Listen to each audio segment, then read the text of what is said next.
试想一下，在短短一天之内，整个世界突然按下了暂停键，所有航班全面停飞，天空中没有一架客机轰鸣，所有道路拥堵不堪，高速公路上汽车接二连三地撞成一团，城市陷入一片黑暗与混乱，医院的停尸房里塞满了猝不及防的遇难者。这可不是灾难电影的桥段，而是某天清晨我们可能面临的现实场景。更可怕的是，这一切变故仿佛在24小时之内突然降临，让全球同步瘫痪。听起来像天方夜谭吗？但如果这一刻真的到来，你准备好了吗？这并非耸人听闻科学的警告，历史的先例以及神秘的预言都在敲响着警钟。在这致命的一天里，我们熟悉的文明秩序会瞬间瓦解，飞机无法起飞，正在空中的航班被迫紧急降落，甚至失去联系，地面的列车和汽车全部停驶，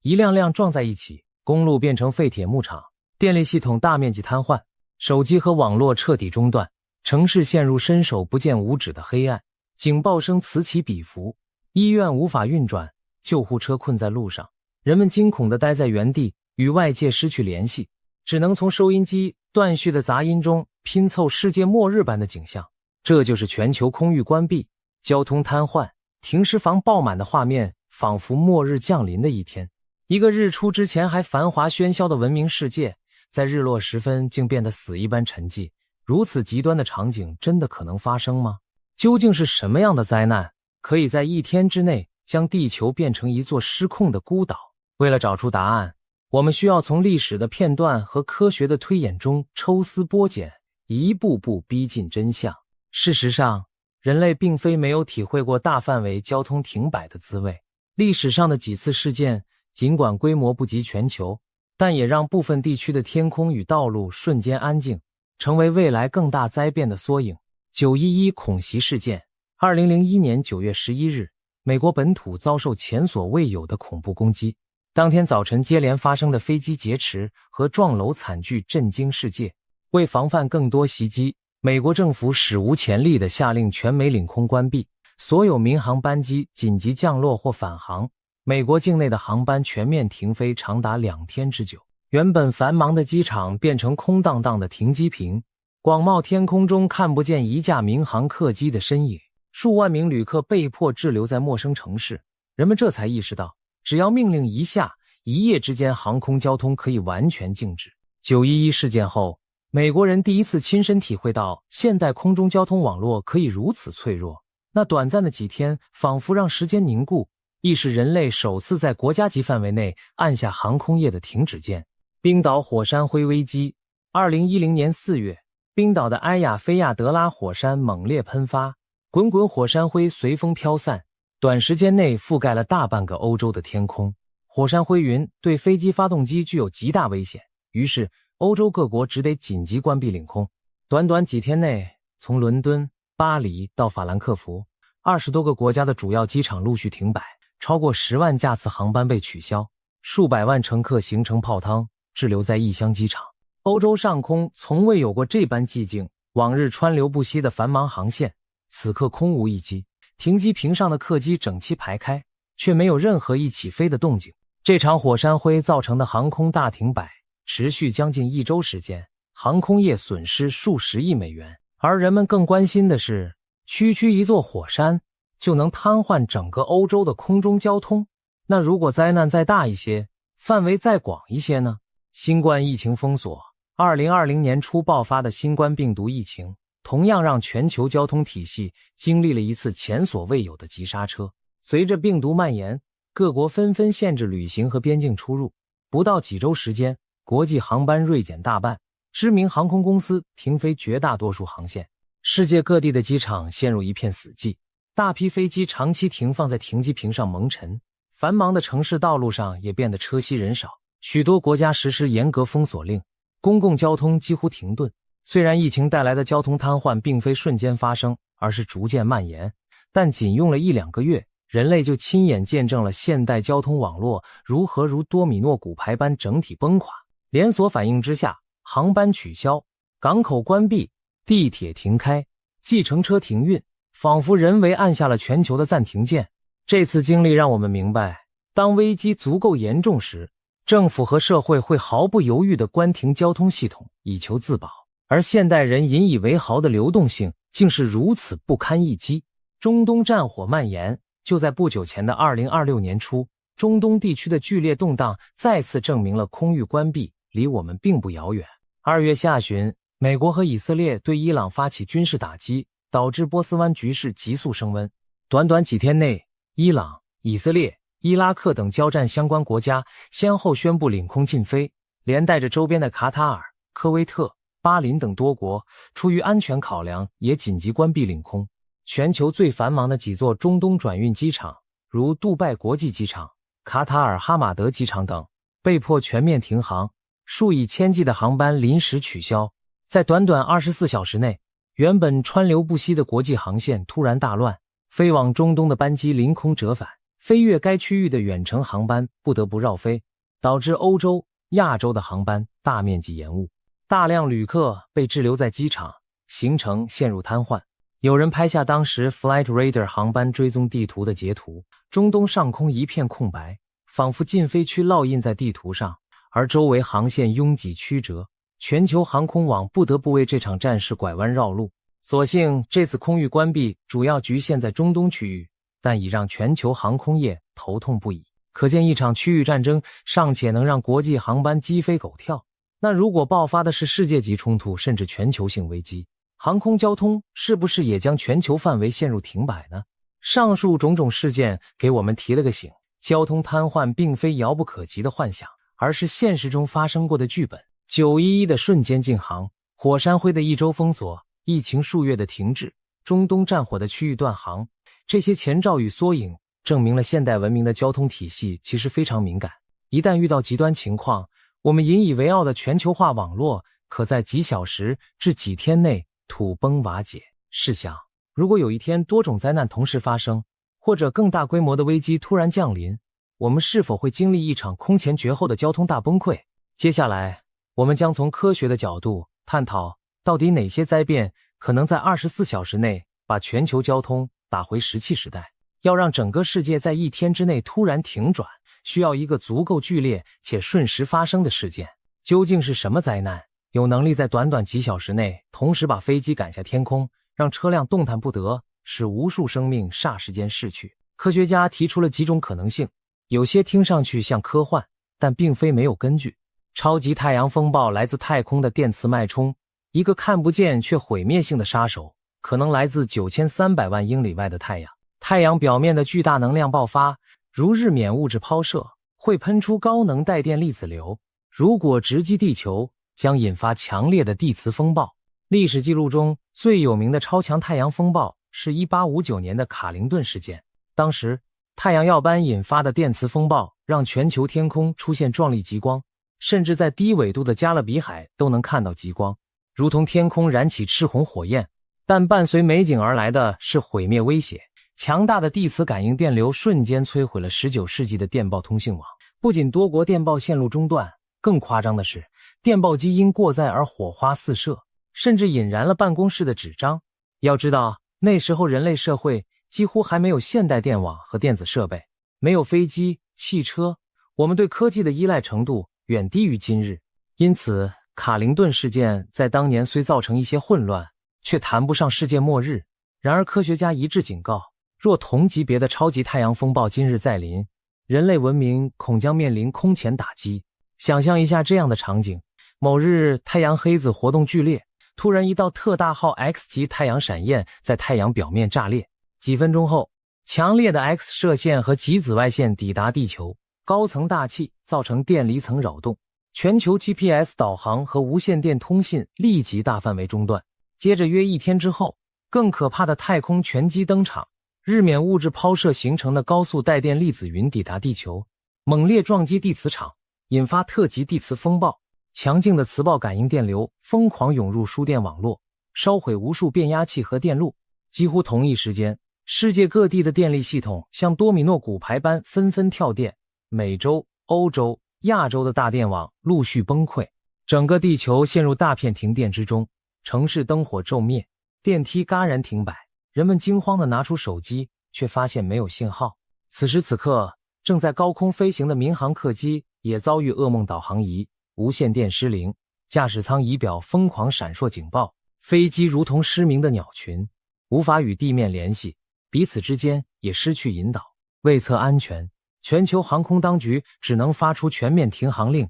让所有航班紧急就近降落。不少飞机冒着风险在陌生机场落地，一些飞行途中电子设备完全故障的客机甚至可能发生坠毁。短短数小时内，全球空域被清空，从来没有哪一天像现在这般，天上没有一架载客飞机。而在地面，情况同样凛冽。强磁暴带来的电流不仅攻陷电网，也让铁路信号、交通号志全部失灵。一辆辆高速行驶的列车因停电紧急刹车，有的出轨相撞，城市里红绿灯集体黑掉，十字路口车辆乱作一团。现代汽车虽然不像古老电报般直接冒火花，却也饱受电磁脉冲干扰，尤其是高科技的新款车，可能会突然引擎熄火或电子控制失灵，导致高速公路上连环车祸。毫不夸张地说，一场超级太阳风暴足以让现代人所有仰赖电子与电力的交通工具瞬间停摆。就在最近，美国国家科学院曾评估，如果再来一次卡林顿级太阳风暴，光美国境内就可能有 1.3 亿人遭遇停电，关键基础设施需要4到10年才能完全修复，全球经济损失或将超过2万亿美元，是2005年卡崔娜飓风损失的20倍。更不用提这期间因交通瘫痪和基础设施故障将会发生多少次生死攸关的灾难。试想在停电影响下，医院的生命维生系统停止运转，无数依赖仪器的病人生命垂危，消防系统失灵引发大火无人可及，核电站冷却系统断电造成泄漏险情。可以说，强烈太阳风暴就像上帝按下的一颗电磁脉冲炸弹，让人类一切现代科技统统哑火。如果我们毫无防备地迎来这一击，24小时内真的可能发生全球航空禁飞、交通瘫痪、死伤激增的局面。科学家早已严正警告，未来10年甚至更短时间内，地球再遭超强磁暴冲击绝非不可能。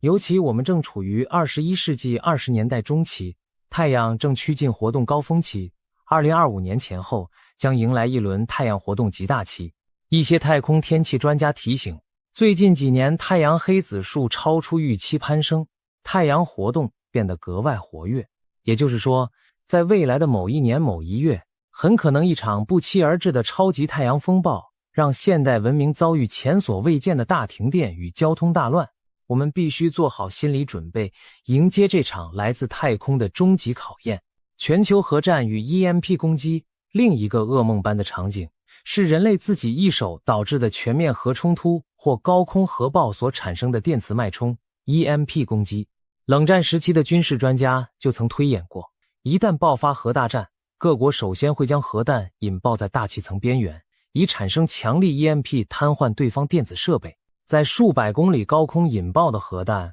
虽无直接暴风和辐射伤害地面人员，但产生的 EMP 波可在毫秒之间充斥广袤区域的电网和通信线路，其破坏效果甚至不亚于上文所述的太阳超级风暴。事实上，一枚适当当量的核弹在高空引爆就足以覆盖整个北美或欧洲大陆，瞬间让区域内所有未经防护的电子装置烧毁失灵。这意味着大范围永久性停电和通信中断会在一瞬间发生，飞机的导航和电子系统会因 EMP 而报废，导致高空飞行器坠毁，地面的车辆和火车也会像被施了定身咒，一切基于电子点火或电脑控制的引擎统统熄火。甚至当你转动汽车钥匙时，它已经因为电路板烧毁而毫无反应。更糟糕的是，核战还可能伴随直接的人员大量伤亡。假如数十枚核弹在世界各大城市引爆，24小时内伤亡人数将以百万、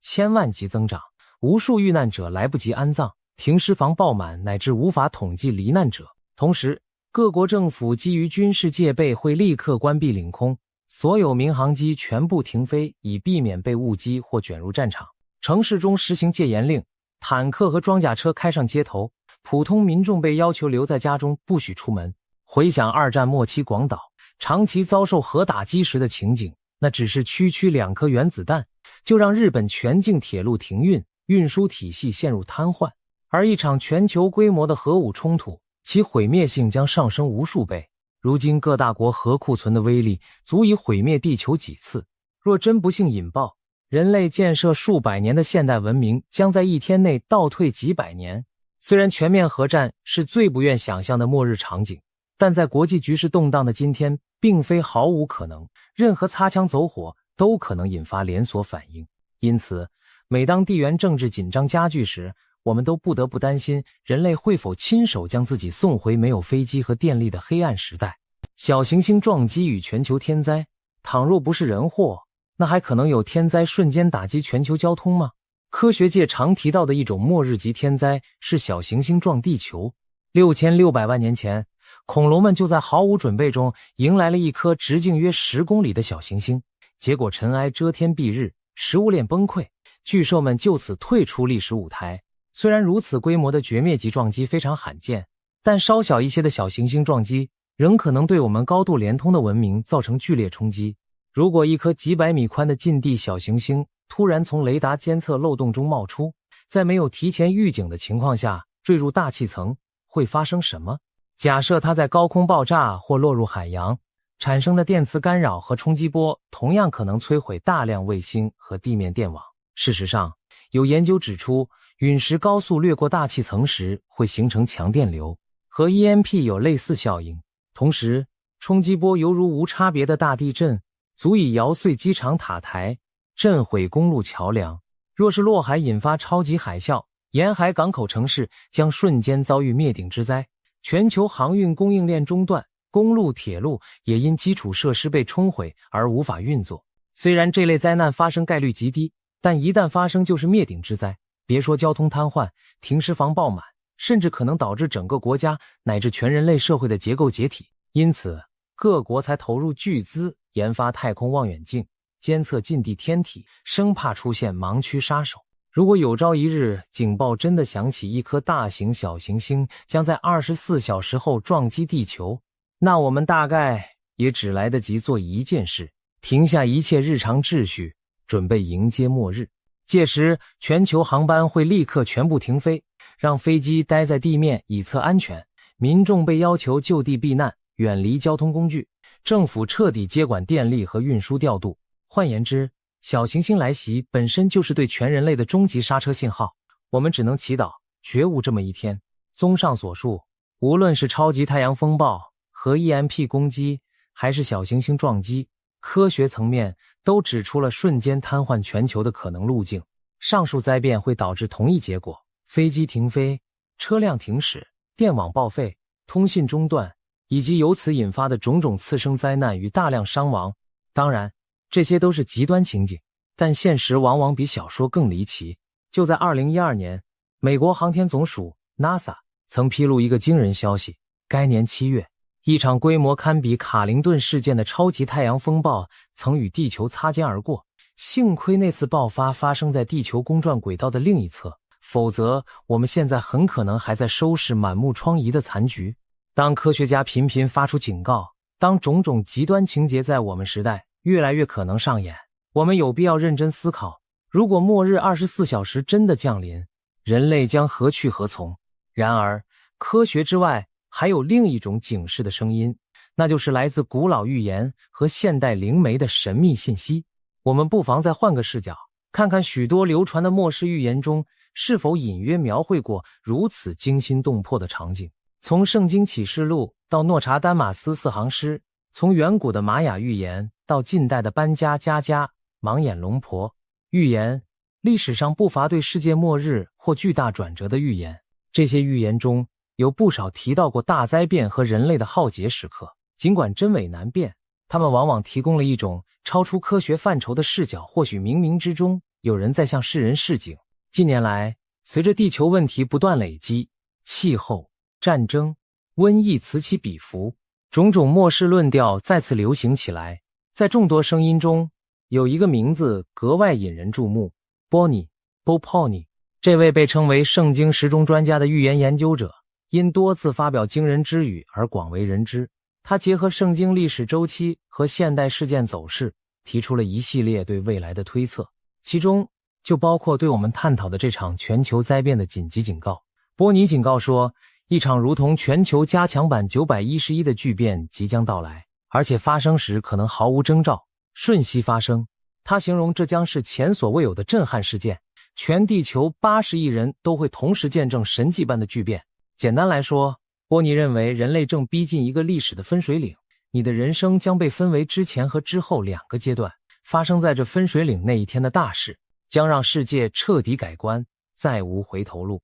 这番话听上去近乎末日宣告，那么波尼口中的史诗级事件究竟是什么？他并未明确点出具体形式，但从他多次谈话中的线索可以拼凑一二。在2025年9月的一次节目中，波尼引用圣经中的故事做比喻，他说这次全球震动将比摩西过红海，比死亡天使降临埃及，比一夜歼灭18万亚述大军还要巨大。这些圣经典故可不简单。过红海是指上帝让以色列人在绝境中脱困的神迹，死亡天使降临则是出埃及记中第10灾，上帝派天使一夜之间击杀埃及所有长子，令法老屈服的事件。歼灭18万敌军出自列王记，讲的是上帝派天使一夜灭了亚述王西拿基利的18万大军，拯救了耶路撒冷城。伯尼的意思是，即将到来的这场灾变，其规模和戏剧性将超越历史上任何一次神迹与灾难。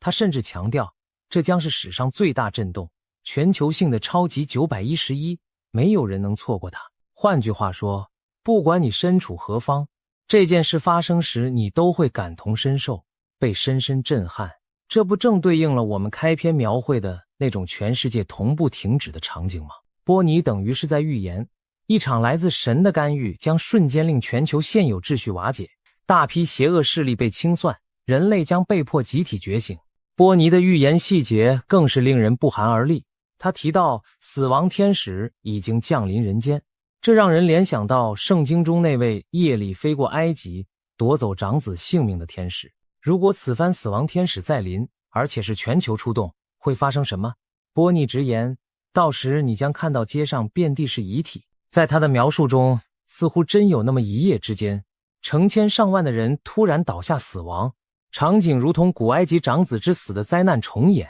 只不过范围扩大到全世界。这不禁让人想到一些广为流传的民间传说，如3日黑暗的末日预言。在天主教和民间预言圈中，所谓3日黑暗指的是未来某个时刻，全球将陷入持续3天的绝对黑暗，期间魔鬼和邪灵肆虐，人们若离开屋舍就会遭不测，只有点燃祝福过的蜡烛祈祷才能幸存。而3日过后，邪恶将被清除殆尽，光明再次降临世界。波尼的说法与这传说如出一辙，大量作恶之人将在短时间内被天谴淘汰，好人坏人将被区别对待。他甚至明确指出，这次将是上帝对世界的介入清算，要震动80亿人，唤醒世人远离邪恶。如同当年上帝降下灾难，迫使法老放走以色列人，如今他要让现代人从魔鬼编织的全球奴役体系中解放出来。波尼借用了启示录的名词，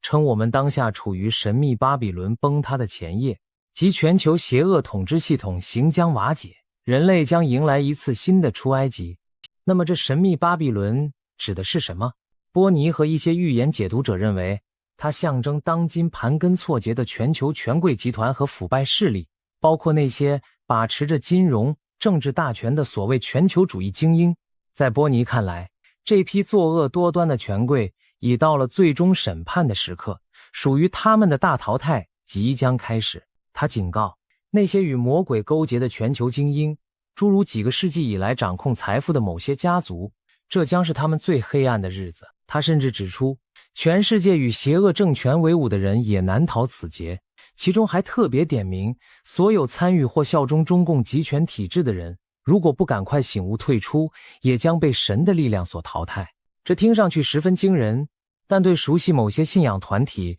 如法轮功理念的人而言并不陌生。他们长期呼吁人们退出中共党团队组织，所谓3退，以免日后陪共产邪灵一同灭亡。如今波尼的预言似乎印证了这一点，站在邪恶一边的人将被打上兽的印记，而遭神清算；反之，正直善良、敬神信神的人将得到庇护，在劫后余生。有种说法是，末日来临时，善者如同门楣上有羔羊血记号的以色列家，死亡天使会掠过不侵，而恶者将如埃及长子般被收割。波尼的话颇有这种意味。除了波尼，还有其他来自不同领域的预言也令人毛骨悚然的不谋而合。譬如有盲眼龙婆之称的保加利亚预言家巴巴万加巴巴万嘎，虽已于1996年去世，但他留下的许多预言近年来频频被拿出来对照。其中一项预言提到2025年世界某处一座沉睡的千年火山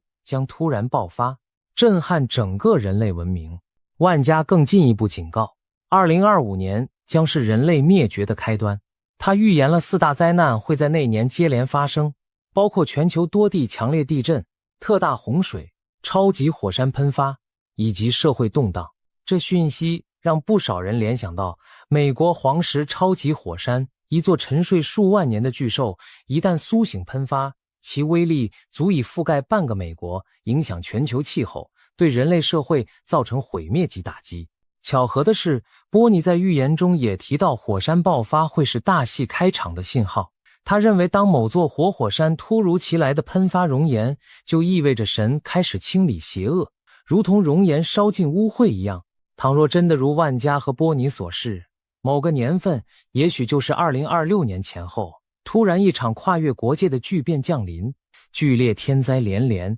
人祸动乱不止，那我们描绘的24小时末日图景可能正是序幕。届时，各国会不会戒严断航？各大城市是否陷入黑暗混乱？一切都与我们今天的推演惊人的吻合。更让人毛骨悚然的是，波尼多次暗示这场全球巨变的时间窗口。他特别提到几个关键日期，9月22日至24日，并强调夏末秋初。在9月21日夏天结束之后，他建议人们赶紧拿笔记下这些日期，因为先知们反复强调这几天将发生无法逆转的大事。波尼甚至指出，好莱坞多部末日灾难片中都隐约出现了9月22到23日的彩蛋，例如电影《末日倒数》设定小行星在9月22日撞击地球，《神秘代码》中太阳耀斑毁灭地球的日子也是9月22到23日，还有深海末日出现9点22分的关键时刻，仿佛流行文化早已埋下，预示夏末9月的某几天，人类将迎来翻天覆地的改变。这一天会改变一切，你的生活将不再一样。尽管我们现在处在2026年，波尼最初锁定的2025年9月已过去，但种种迹象显示，那预言并没有失效，只是在酝酿。毕竟，就在2025年秋末，环球局势已风云变色，中东战火爆发，强震天灾频仍，太阳活动异常活跃，或许真正的大戏尚在叙事，随时可能揭幕。有观点认为，波尼提及的巨变也许是一连串事件的累积，并非精确锁死在某一天。正如他说的，很多事情将在1周内尘埃落定，标志着无法回头的时刻。也就是说，一旦开端出现，就会一发不可收拾地走向我们所描述的世界停摆状态。而一旦走到那一步，人类社会将被推向怎样的新局面？波尼和许多末世预言都没有把话说死，反而给出了充满希望的远景。在他看来，这场史诗级震荡虽以混乱和清洗开始，但最终将迎来人类史上最辉煌的10年。邪恶势力倒台后，财富与权力将重新分配。他提到会出现规模巨大的财富转移，例如以白银为代表的资产价格暴涨，全球腐败金融体系土崩瓦解，诚实善良的人反而受益。这与许多宗教预言契合，黑暗过后是黎明，新世界将重建在更公正的基础上。波尼甚至说2025年将是一切改变的起点，随后的10年会以你无法想象的辉煌方式展开。如果他的话成真，那么我们经历的这一场全球性暂停将不仅仅是灾难，更是旧秩序向新纪元过渡的必要阵痛。诚然，预言从来都有其模糊性，对未来的描述可能经过象征润色，不宜逐字解读。但当科学和预言在某种程度上殊途同归地指向大变局将临时，理性的我们或许该做好两手准备，一手握着科学知识的盾牌，一手拿着古老智慧的灯盏，才能在黑暗降临时不至于手足无措。假如明天真的迎来我们描绘的24小时全球停摆，我们每个普通人该怎么办？也许有人会想，如此天崩地裂的灾难，个体的力量渺小如蚁，根本无能为力啊。的确，我们无法阻止太阳风暴爆发，无法单枪匹马阻挡核导弹，也预测不了神明究竟何时出手，但这并不意味着我们只能束手待悔。所谓凡事预则立，不预则废，未雨绸缪总胜过林可绝井。我们能够也应该在主观上为可能的灾变做好准备，包括心理调试和物资储备两方面。此外，还有一些关键原则，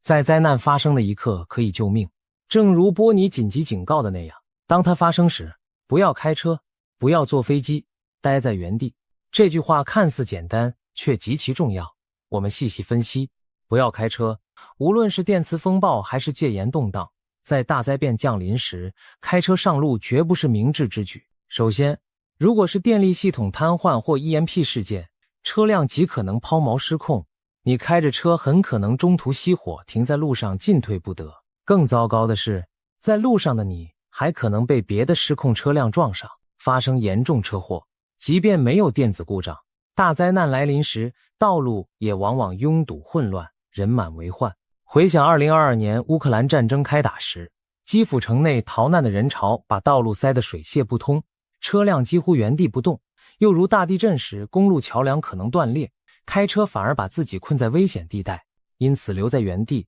躲避二次伤害，比开车乱跑生还几率更高。不要坐飞机，如果灾变已经开始，千万不要再心存侥幸去赶什么航班了。一旦上了天，情况只会更危险。电磁干扰会让飞机迷航，极端天气会让飞机颠簸失控，战争时期民航机甚至可能被误击。历史教训非常惨痛，2014年乌克兰战争中就有马航客机被导弹击落的悲剧。在末日情境下，天空并不安全，更何况就算你侥幸搭上最后一班飞机，目的地机场多半也关闭了，你只会在空中耗尽燃油，还无处降落。所以当大灾难爆发，航空公司会第一时间停飞，与其焦急奔赴机场，不如冷静待在室内寻找其他自救办法。待在原地，这是关键中的关键。在巨大灾变里，跑往往不是出路，反而可能自投罗网。所谓原地，就是一个相对安全、熟悉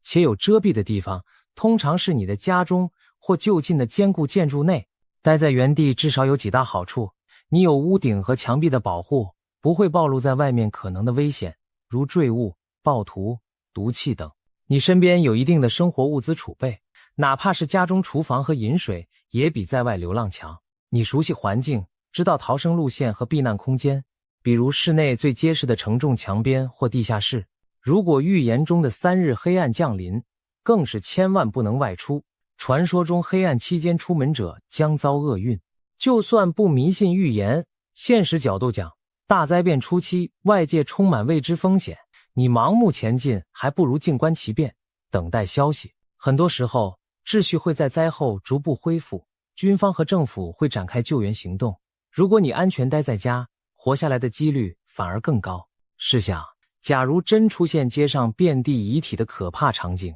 那些遗体多半属于灾时乱跑乱闯的人，而那些坚守原地并保持镇定的人，反而更可能平安撑到救援到来。除了行为准则，我们还可以在平时就做一些物资与技能准备，提高末日来临时的生存概率。首先，储备一定的紧急物资是明智的，在家中备一个应急生存包，里面包含3到7天所需的瓶装水、干粮、医药用品、手电筒、收音机、蜡烛、火柴等，这些东西在关键时刻救人一命。当电力中断时，手电和蜡烛可以照明；当自来水停供时，瓶装水就是你的生命线；当网络电话不通时，一台老式电池收音机也许能让你收到外界广播信息，了解事态发展。还有家庭应备的创可贴、消毒药水、常用药品，万一受伤或生病时能自行简单处理。备粮方面，选择那些不需加热烹调也能食用的食品，如压缩饼干、即食罐头、坚果、干粮等等。如果有条件，也可以准备家用应急电源或小型发电设备，以备短时间照明和给手机等设备充电使用。这些准备听上去像危言耸听，但经历过2022年乌克兰平民在断水断电下挣扎，或是台湾地震时超市物资被抢购一空的人都明白，关键时刻唯有平时多准备，才能从容应对。其次，学习一些生存技能也相当重要，例如学会在没有 GPS 和网络时辨别方向的技巧，如观星变向、利用指北针地图等，学会基本急救知识，心肺复苏、包扎止血，了解一些净水、取火的简易方法，以至于掌握徒手修理常见设备的窍门。这些技能平日里或许用不上，但一旦陷入极端情况，它们就是你渡过难关的法宝。想象一下，全球停电时，你懂得如何利用户外雨水和简单滤器取得干净饮水，那你就比毫无准备的人多了宝贵的生存筹码。又或者当附近人受伤时，你会急救，你不仅能帮助他人，说不定也为自己赢得了日后互助的伙伴。末日并不仅仅是孤岛求生，也可能是邻里守望相助共度难关的时刻。冷静、自律并富有智慧的应对，才能把绝境变成生路。最后，我们还需要强大的心理素质和信念支撑。面对突如其来的全球灾变，恐惧和绝望在所难免，但是请记住，保持冷静的头脑往往是生存的关键，恐慌只会让情况更糟。你需要的是理性分析当前处境，评估周围环境的危险与资源，迅速制定行动方案。在黑暗中，理智是你最可靠的光。许多灾难幸存者的经验都表明，有条不紊地采取步骤行动，哪怕每次只解决一小个问题，都能让你逐步脱离险境。此外，心中怀有希望和信念亦十分重要。如果你有宗教或精神信仰，不妨在困境中祈祷或默想，这会给你勇气与安定。就像出埃及记的故事，以色列人门楣上涂了羔羊血记号，死亡天使便越门而过。又如中古欧洲黑死病肆虐时，不少人也是靠着信仰毅力熬了过去。信念未必能改变外在灾难，但能帮助我们战胜内心的崩溃，坚持到雨过天晴的那一刻。我们当然希望上述这些骇人听闻的剧情永远只停留在纸上和荧幕中，永远不会真实上演。或许最终波尼的预言只是一场虚惊，科学家担忧的超级风暴也一直不来，那无疑是全人类之福。哪怕被别人嘲笑白准备一场，也是值得庆幸的。然而居安思危乃未雨绸缪之道，在我们享受便利文明的同时，不妨偶尔想一想，如果明天一切归零，我是否有能力保护自己和家人？毕竟真到了灾变发生的时候，后悔没有提前准备就太迟了。地球上两位最聪明的大脑伊隆·马斯克和人工智慧教父杰弗里·辛顿几乎同时向全世界发出了惊人的警告，人类可能只剩下48个月的时间来应对正在爆发的人工智慧革命。这绝不只是科技新闻，而是攸关你我未来生存的重大讯号。我们真的进入了最后的倒计时吗？还是听起来耸人听闻的威严？让我们一起深入探讨。2026年1月，在国际论坛上，马斯克和辛顿先后发表了引人深思的观点，有如为人类命运按下了倒计时的启动钮。一时间，最后期限48个月的说法在全球传开，让无数人背脊发凉。什么意思？难道4年后，也就是2030年前后，人类社会将面临某种无法逆转的巨变？马斯克这位科技狂人和辛顿这位 AI 领航者到底说了什么，让人感到如此震撼？接下来，我们将分别解读这两位巨擘的警告，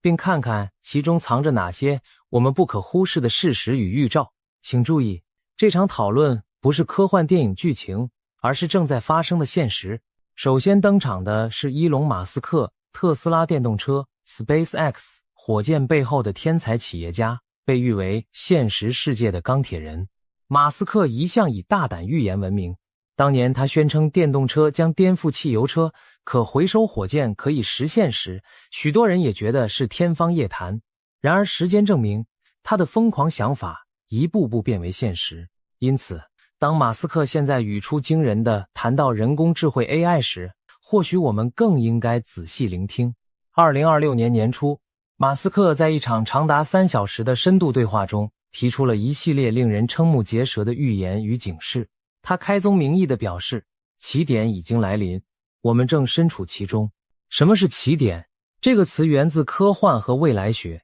原指黑洞中心物理规则失效的点。在科技领域，则指人工智慧超越人类智能，引发文明不可逆转转变的时刻。简单说，过了这个点， AI 将以人类无法理解的速度自己设计出更聪明的 AI， 科技发展将脱离我们掌控。一旦抵达起点，人类就像蚂蚁仰望人类造飞机一样，我们依然活在地球上，但新世界的规则已不再由我们订立，我们熟悉的秩序、价值、工作与生活方式都可能瞬间作废。许多人以为起点是未来某天才会发生的事，而马斯克冷冷地抛出一句：错，其实我们已经身在起点之中。换言之，那个失控加速的按钮其实早已被按下，人类正飞速冲向一个不可预测的未来。马斯克这番话让整个会场为之一惊。所谓按下倒计时按钮，形容的正是我们已经启动了一场无法轻易停下的 AI 革命浪潮。如果他的看法正确，那么倒计时早已开始，或许再过不了几年， AI 带来的巨大变革就将全面引爆。马斯克进一步阐述了他眼中的近未来图景，其中最颠覆我们传统认知的有这么几点：第一，人类过去奉行的人生剧本即将失效；第二，白领工作将最先被 AI 淘汰；第三，教育与培养下一代的方式必须彻底改变；第四，传统的金钱与存钱观念将变得不再重要。这些预言听起来不可思议，甚至残酷，但马斯克以强有力的逻辑做出了说明。我们一一来看。马斯克直言，任何需要敲键盘、移动鼠标的工作，电脑都能胜任。这意味着传统意义上的白领阶层首当其冲。很多人以为机器人只会抢蓝领的饭碗，因为蓝领涉及体力和现场操作，比如装潢工人贴瓷砖、护工翻身照顾病人，这些需要高度灵活的物理交互，让机器模仿很难。反之，白领只是在办公室处理资讯，就像处理比特流，比起操纵原子简单得多。因此，资讯工作其实更容易被 AI 取代。马斯克泼了一盆冷水，办公室里那些对着电脑敲字、做表格、下决策的工作，看似高大上，但对 AI 而言几乎没有门槛。回顾近2年的发展，马斯克的话并非无的放矢。2022年底 ，ChatGPT 掀起了全球热潮，一个人工智慧聊天机器人开始能写文章、写程式，甚至通过高考和律师资格考试。紧接着，各种生成式 AI 涌现，自动撰写商业企划、分析数据报表、撰写法律文件。这些过去典型的白领工作内容 ，AI 已经在初步胜任。而2023年被称为 AI 办公室元年，无数公司开始把 AI 助手引入日常流程，从客服聊天到财务审单， AI 迅速展现出高效率和低成本的优势。一些企业甚至放话说，未来要以 AI 取代部分行政、人事、人力资源岗位。马斯克的预言某种程度上正在成真。当然，有人会问，难道医生、律师这些需要高度专业知识的白领职业也危险了吗？马斯克给出的答案是肯定的，而且发生的可能比我们预期更快。他甚至语出惊人的劝诫家长，别再疯狂让孩子念医学院了，理由是3到4年内，机器人医生的表现将超越最优秀的外科医生。这句话让不少人目瞪口呆，怎么可能？但马斯克紧接着解释了 AI 版龟兔赛跑的道理。传统人类医生的养成需要10年以上的教育和实习，经历无数手术经验才能成为顶尖专家。而 AI 医生一旦学会一种手术技巧，就能瞬间同步给千万个机器人共享大脑，让所有 AI 医生同时精通这项技术。试想，一个 AI 成功完成了一例复杂的肿瘤切除手术，那全球所有 AI 医生都立刻掌握了此技术，而人类医生成长的速度根本无法与之匹敌。更何况 AI 机器人可以24小时不眠不休地积累经验，没有手抖失误，精准度可以逼近理论极限。这意味着在不远的将来，看似稳如泰山的医生这份职业，其专业优势也可能被 AI 赶超。马斯克用了形象的比喻，当一个孩子苦读10年医学，或许念到一半发现自己的技能已经被 AI 更新换代，真是前所未有的场景。说白了，人类辛苦学习10年的本领， AI 可能1年就学完，而且学得更好。除了医生，其他曾被认为铁饭碗的高技能工作也岌岌可危，比如律师 ，AI 如今能快速搜索案例，撰写法律文件；城市设计师 AI 编码工具已能自动生成城市码，纠错优化；甚至创意产业 AI 可以作曲、画画、写脚本，让很多创作者倍感压力。马斯克的观点并非危言耸听，而是正在发生的趋势。他预测从2026年开始， AI 将大规模进入职场，引发一场失业海啸。短短5到10年内，整个人类劳动力市场将经历自工业革命以来最痛苦的转型期，大量工作消失，新工作一时又跟不上，许多人可能不得不重新思考人生方向。面对如此巨变，年轻一代该如何因应？传统教育还有用吗？马斯克提出的第3点预言，直接颠覆我们对学校的想象。他斩钉截铁地说，学校的核心功能将只剩下社交。这句话听起来惊世骇俗，难道读书无用了吗？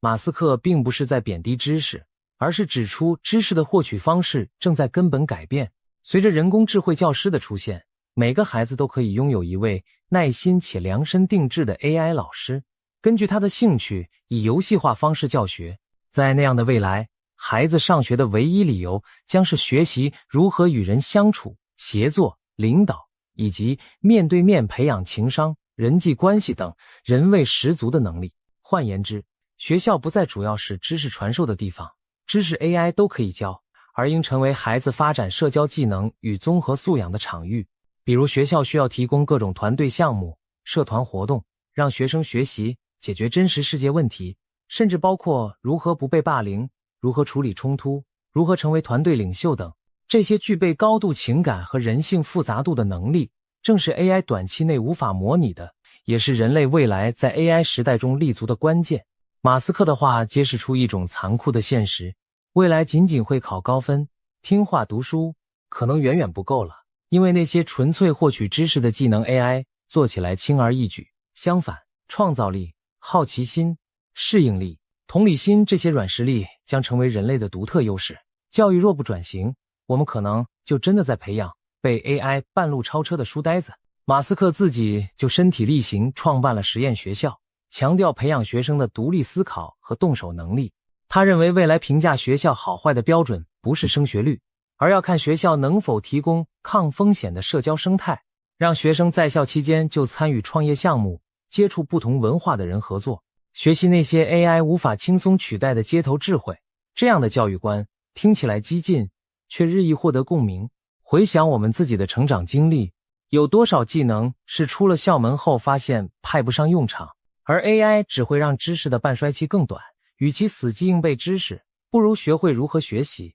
如何与人合作，以及保持旺盛的好奇心。说到好奇心，马斯克还给出了最后一项发人深省的建议：存钱不如存好奇心。这其实对应他提出的第4点，颠覆性预言未来传统的金钱观念可能改写。他惊掉众人下巴的宣称，不要再为了20年后的退休拼命存钱了，那将毫无意义。为什么？马斯克的看法是，在 AI 彻底改变世界之后，要么我们已经不复存在，要么物质极大，丰富到社会可以满足每个人所有需求，住房、医疗、娱乐等等。金钱在保障生活上变得不再重要，这听起来近乎乌托邦或者反乌托邦。但马斯克阐述的其实是一种可能性。AI 带来的超高生产力如果被合理运用，人类社会有机会进入全民高收入的时代，每个人都过上过去只有富人才能享有的生活。想一想，我们今天外卖到家、出门乘车、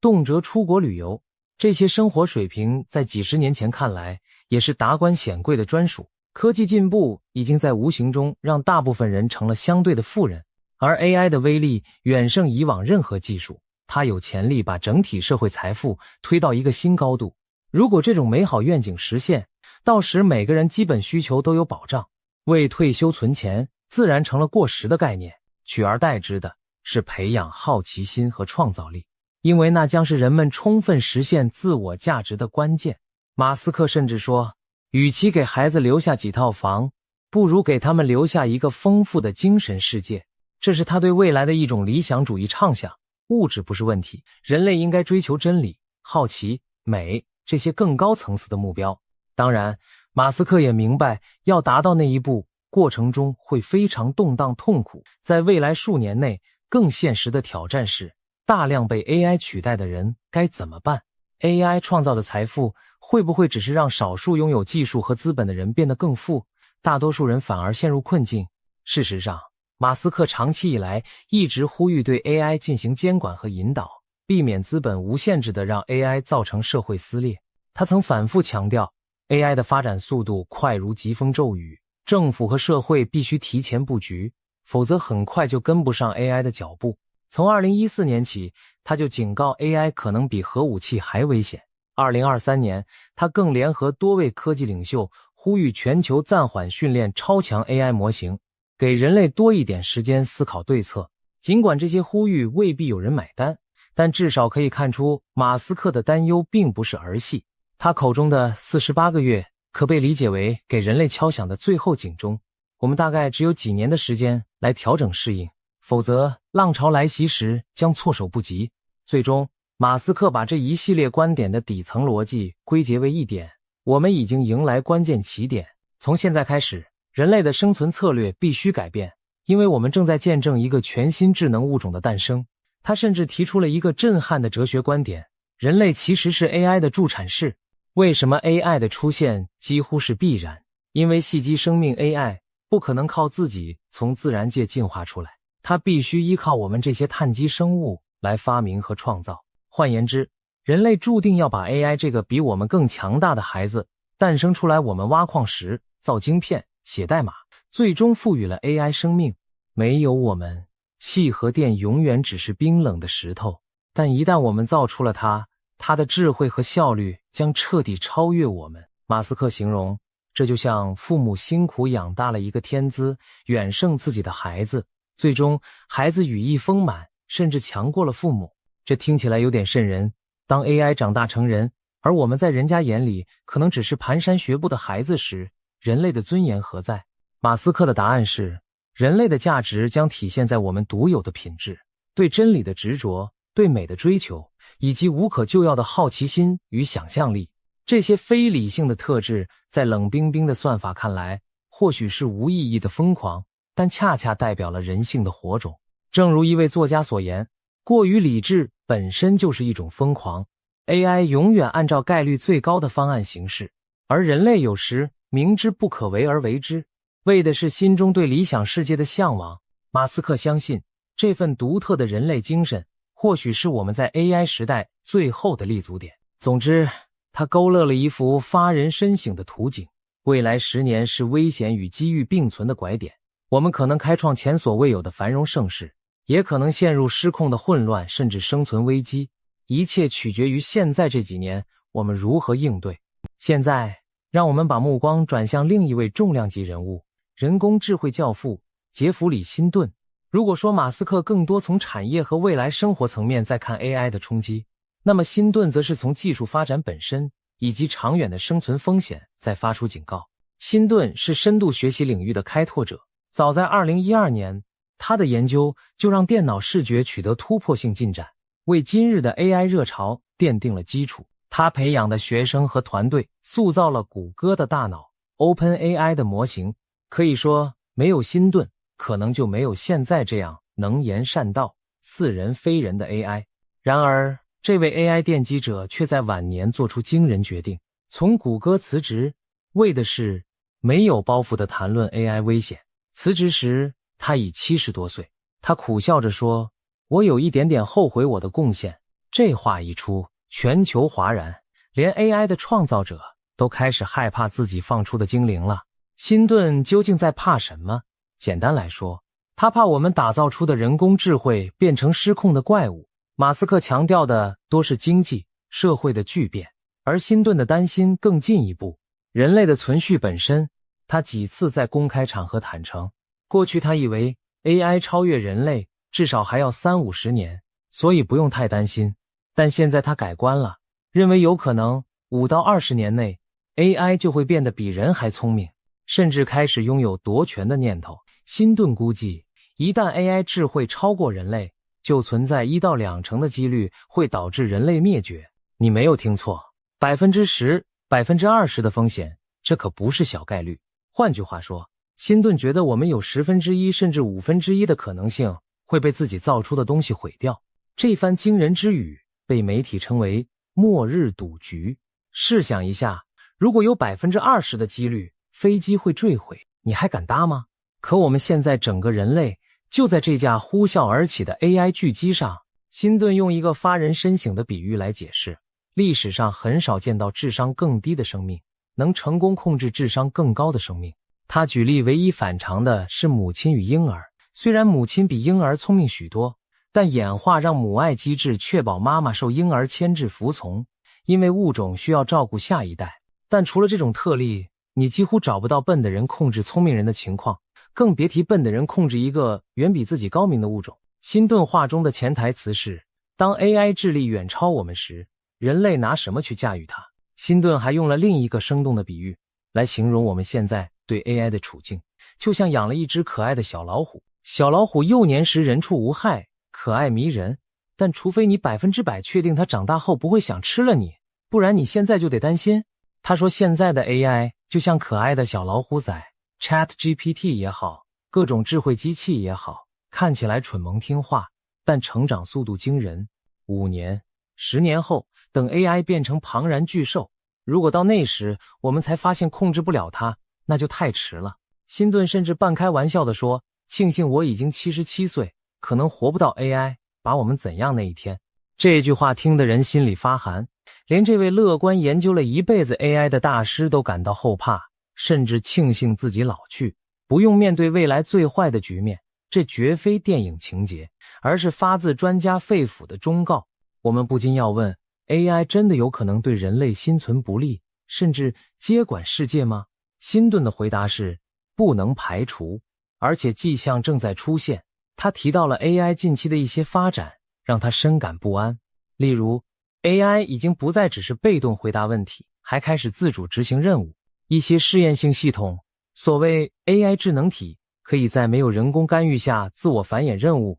定目标，甚至呼叫其他程式去完成复杂行动。这种自我驱动的能力还很初级，但苗头已经出来了。AI 代理人未来或许能上网查资料、购物下单、编写程式、控制机器人行动，一连串步骤自己搞定。辛顿担心的是，如果 AI 目标与人类利益不一致，它完全可能利用超人的智谋来操纵或摆脱我们。例如AI 或许不需要像终结者电影那样动用核武消灭人类，它可能选择更巧妙的方式，利用我们的资讯网络和自动化系统，把人类圈养起来，或架空人类的权利。甚至不需要恶意 AI， 哪怕纯粹执行某个目标，比如极端的追求经济效益，或者实现某项任务，我们人类也可能因为碍事而被顺手清理掉。这就是控制论悲剧，一个比你聪明100倍的 AI要摆脱你的控制实在是轻而易举，而一旦失控，人类将无力阻止。辛顿强调，目前更迫在眉睫的风险其实不是 AI 马上谋害我们，而是人类利用 AI 去对付人类。这是他所说的 AI 风险的第一层， AI 的滥用。在短期内，最现实的危害莫过于坏人把 AI 当武器。我们已经看到一些端倪，网络犯罪者利用生成式 AI 写钓鱼邮件，诈骗讯息变得更难辨别，不法分子用 AI 仿冒声音，一通电话骗走父母的积蓄。更危险的是深度伪造 Deepfake 技术， AI 可以生成栩栩如生的假影片、假录音、颠倒黑白，几张 AI 合成的爆炸照片就能引发股市暴跌，一段伪造的领袖讲话就可能挑起国际紧张。在军事上，各国都在开发 AI 自主武器，让无人机、机器、战车可以自行搜寻并攻击目标。如果没有严格限制，未来战争可能变成一群没有感情的机器人相互厮杀，人类只是在后台按钮。一旦 AI 武器系统出错或被骇客操控，后果不堪设想。辛顿指出，短期内几乎所有 AI 风险都来自有人蓄意或无意的滥用它，这需要全社会提高警惕并及早制定规范。然而，辛顿更担忧的是长期的第二层风险， AI 觉醒并摆脱人类控制。如果说 AI 被坏人利用还在我们掌控范围内，因为问题出在人，我们还可以管人，那么 AI 自主夺权则是前所未遇的挑战。这也是辛顿为什么不惜放弃谷歌高薪也要出来疾呼的原因。他认为现在的 AI 进步非常快，远超他预期，已经到了政府必须介入的时候。市场的无形之手不会让我们安全，仅靠企业良心与竞争是不够的。辛顿呼吁各国政府赶紧制定 AI 安全规范，强制要求大公司投入更多资源研究如何让 AI 对其人类利益。换句话说，要给这头小老虎上龙头，否则各家科技公司为了争夺领先，谁都不愿放慢脚步，在利益驱动下难保不忽略安全，最终大家一起把整个人类推向险境。但讽刺的是，要让全世界围绕 AI 安全合作，谈何容易。2023年，几位 AI 界大佬联名写了一封公开信，呼吁对大型 AI 模型开发暂停6个月，马斯克也签了名。然而，这封信瞬间遭到许多研究者反对，包括辛顿本人就没有签字。他直言，研究会在中国发生，如果不在这里发生，你不做，别人会做，这就是残酷现实。AI 带来的生产力和利益太诱人了，没有人真的愿意停下脚步。事实上，公开信发出后不到1周，全球各大实验室依旧埋头训练更大的模型，仿佛从没发生过这回事。可见人类在 AI 竞赛中的理性，往往敌不过利益和冲动。这也难怪许多科幻作品都预言了相似情节，无论是潘朵拉的盒子还是魔鬼的交易，人类总是抱着侥幸心理打开禁忌之门。辛顿看透这一点，因此他不主张天真的喊停止研发，而是要大家正视开工没有回头箭的现实，在进程中想办法减轻危害。辛顿还提出一些可能的应对，例如对大型 AI 模型进行独立审查，设定国际协议来禁止开发某些危险功能，比如禁止 AI 自行联网执行行动的权限，至少目前如此，以及资助更多 AI 安全方面的基础研究。他甚至谈到过给 AI 加入母性本能的奇想，也就是试图在 AI 中构建某种机制，确保它在更聪明时依然在乎人类的安全。正如母亲纵然强大，也会受婴儿左右。当然，这些想法目前都还没有定论。辛顿坦言，没人真正知道如何打造绝对安全的超级智能，也许根本做不到。毕竟，我们连该如何准确定义人类智慧意识都没搞清楚，又谈何控制一个超越我们智力的存在呢？在这种情况下，他只能选择先敲响警钟，把问题摊开来讲，让全世界最优秀的头脑投入到这个领域，共寻解方。正如辛顿所说的，55开赌局，也许 AI 最终会给人类带来巨大福祉，每个人都能过上更好的生活，但也有不小的几率，我们会陷入极大的混乱，甚至走向末路。这赌注未免太高，高到他认为我们绝不能等闲视之。他尤其痛心的一点是 AI 的经济利益分配问题。如果让 AI 发明出来只是让少数人暴富，而多数人失业贫困，哪怕不发生科幻式的毁灭，人类社会也将支离破碎。2025年他接受访问时就警告， AI 极可能成为不平等加速器，不像工业革命创造了新工作机会，这次被 AI 取代的脑力劳动者可能没有新的岗位可以去。人们失业后只靠微薄补贴过活，并不能带来尊严。辛顿直言，问题不在 AI， 而在我们的社会制度如何应对。他甚至不看好所谓全民基本收入，认为那不足以维持人的自我价值。换句话说，他担忧 AI 时代可能导致前所未有的社会动荡，一边是科技大亨和掌握资源的国家利用 AI 获利，另一边是广大普通人被抛在浪潮后。这样的未来无疑是危险的，因为当不满达到顶点，人类自己就可能引爆战争或冲突，到头来还是灾难一场。听完辛顿的分析，有人或许会觉得过于悲观，甚至不寒而栗。难道我们真的打开了毁灭自己的潘朵拉盒子？其实，辛顿并非在宣布世界末日，而是在疾呼正视风险、负责任的前进。他并没有完全否定 AI 的好处。他也承认 AI 能带来医学突破，提升生产力，甚至可能帮人类解决许多棘手难题，气候变化、能源危机等。他自己研发 AI 初衷也是希望造福人类，但他现在想强调的重点是，我们必须确保 AI 的好处能为大家共享，确保我们在追求强大 AI 的同时，没有忘记设定安全栏杆，否则，就如他所说，看似我们在赛跑，实际是在悬崖边跳舞。那么，综合马斯克和辛顿的观点，我们该如何理解只剩48个月这个触目惊心的说法呢？事实上，这个4年期限并不是一个精准倒数到世界终结的时间点，而更像是2位先知给人类划定的警戒线。马斯克预言2026年将是人工智慧的关键转折，年有可能在这一年，人类将真正迎来通用人工智慧 AGI 的元年。他甚至进一步预测，到2030年左右，全世界所有 AI 的总智力将超过全人类智力的总和。这意味着什么？意味着人类在智力上正式退居第2位，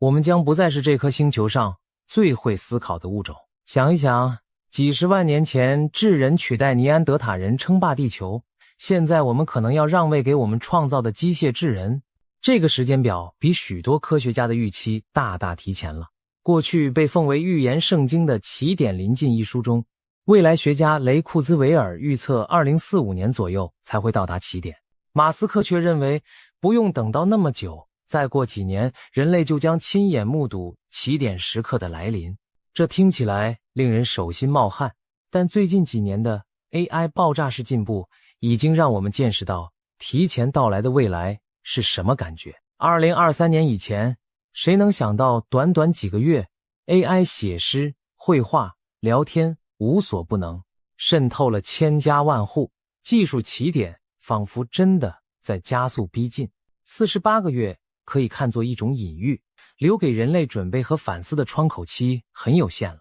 如果马斯克是对的，那么2026年之后 AI 造成的冲击将如飓风过境般猛烈。如果辛顿是对的，那么在未来几年，我们就得快马加鞭地设立 AI 安全机制，以避免走上不归路。不管怎样，2026年前后的这段时间是我们最后的缓冲区。换言之，现在开始的几年是人类社会调整自身、训练 AI、驯服、制定因应策略的最后良机。一旦错过，当 AI 实力远超我们，整个社会结构已被改变时，我们再想掌控局面就难上加难。我们不妨展望一下2026年会是怎样一番光景。或许那时我们已经见到更强大的 AI 模型出现，它们具备接近人类的推理和学习能力，可以辅助科学研究、企业决策，甚至协助政府治理。也许我们会初步享受到 AI 带来的福利，个人医疗顾问 AI 随时为你服务，繁琐无趣的工作已由智能自动化系统承担，人们有了更多时间创造和享受生活。但同时也可能出现令人忧心的场面，越来越多人失去原有工作，不安和迷茫在人群中蔓延，假资讯和 AI 生成内容充斥网络，让真相变得扑朔迷离。部分国家和公司高速推进着几乎无限制的 AI 军备竞赛，各种人工智能领袖轮番登场。有人鼓吹 AI 起点带来永生天堂，有人暗示 AI 恶魔即将降临地球。在这杂乱嘈杂的背景下，人类要凝聚共识，去做正确的事，绝非易事。然而，不论未来具体走向如何，有几点可以确定： AI 不会消失，只会越来越强；时钟不会倒转，只会越走越快。正如辛顿所言，研究无可避免的会发生。既然如此，我们唯一能做的就是直面它。普通人也许没有能力参与高尖端的 AI 研发，但我们至少应该了解这场革命的走势，在个人层面提早做出改变。这也是马斯克和辛顿一再强调要全民对话的原因。AI 不能只由科技精英和大企业来决定发展方向，全社会必须投入讨论，提出自己的价值主张。我们要思考，希望 AI 为人类创造一个怎样的未来？我们又该为此设定哪些红线和守则？想象在不远的将来，我们与 AI 将共存共荣在同一个地球村。最理想的状况， AI 成了人类的强大助手，帮我们解决疾病、贫困、环境破坏等难题。人类则因为释放了劳动束缚而有更多自由，追求梦想，这是某种科技乌托邦。马斯克描述的物质充裕世界便是如此。然而，达到那一步的路途上布满荆棘，如果处理不当，我们也可能坠入另一个极端，反乌托邦。一小部分人利用 AI 掌控了极大权力，绝大多数人变成无用阶级，乃至被 AI 排挤清除，社会分裂动荡，甚至 AI 觉醒接管后人类被迫退出历史舞台。听起来像小说情节，但正如这次2位先知告诫的，我们不能仅以乐观或悲观想象去对待 AI， 我们需要行动。倒计时的声音在耳边回响，48个月，也就是短短4年，对人类文明只是弹指一挥。我们曾经在历史的绝境中5次逢生，正如一些科学家比喻，人类祖先在演化历程中多次濒临灭绝，又奇迹般存活壮大。那么这一次，我们能不能再次化险为夷？还是说，这将是我们自己制造的一次终极考验？乐观者相信，人类的创造力和良知终将战胜挑战；悲观者则提醒，我们绝不能高估自己的控制力。或许，那48个月并不是世界末日的截止，而是人类觉醒的最后期限。在起点真正引爆前，我们是否能醒悟并主动塑造 AI 的未来，而不是被未来拖着走？总而言之，马斯克和辛顿这2位一向站在科技最前沿的大师，同时发出的警告不容忽视。他们从不同角度描绘了 AI 快速崛起对人类带来的机遇与风险。前者告诉我们新世界的大门已开，旧秩序将倾覆；后者提醒我们若不慎重，以后可能再无后悔的机会。当世界上最聪明的2个头脑都在为 AI 敲响警钟时，我们每个人都该停下脚步想一想，未来正加速奔来，我们准备好了吗？也许有人会说，普通人能做什么？技术和政策都是巨头们说了算。但别忘了，每一次文明巨变，个体的选择也很重要。身处这场变局，我们首先要保持学习和关注，别做资讯茧房中的旁观者。我们可以培养自己的创造力、社交能力和适应力，这些是 AI 不容易替代的优势。在社会层面，我们可以支持那些负责任发展 AI 的政策，对罔顾安全的炒作保持警惕。在家庭里，我们可以引导孩子拥抱新科技，但不迷失自我，鼓励他们探索人类情感与创新的价值。这些看似微小的努力，汇聚起来就是整个人类社会调试的力量。最后倒数并非注定灭亡，而更像是一场冲刺。人类能否在竞赛终点线前奋力完成自我超越，确保 AI 这股力量为我们所用，而非反噬我们？故事的结局尚未写定，当前的48个月将是关键的篇章。让我们希望届时回首今天，我们不会遗憾地说，我们本可以做得更多。相反，我们期待届时能自豪地说，幸好我们当初听进了那些警告，及时转舵，迎来了一个人类与 AI 共创的新文明时代。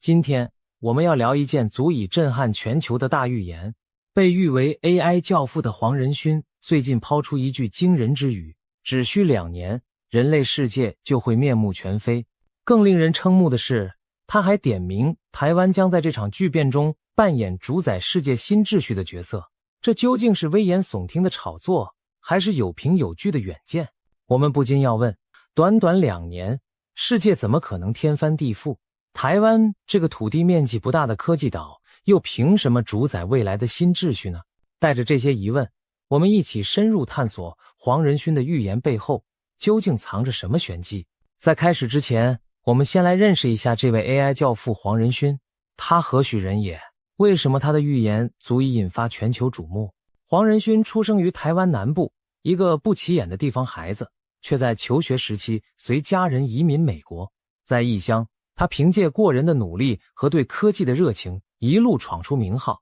30多年前，也就是1993年，他与友人在美国硅谷创办了一家名为 NVIDIA 辉达的公司。当时的 NVIDIA 只是一间不起眼的小公司，专注于研发电脑的图形晶片，主要用于游戏显卡。但黄仁勋的眼光远远不止于此。90年代的科技圈还没有多少人意识到图形晶片的潜力，大多数人只把它当成电脑玩游戏或绘图用的附属硬体。然而，黄仁勋却大胆预见，图形晶片 GPU 有朝一日能承担更艰巨的任务，甚至改变计算模式。他相信未来的计算不仅仅依赖传统的中央处理器 CPU， 还需要 GPU 这种平行处理的强大工具。这在当时听起来近乎天方夜谭，毕竟 CPU 才是电脑的大脑，而 GPU 只不过是辅助绘图的小帮手。但黄仁勋坚持自己的预测，带领团队持续投入 GPU 的研发，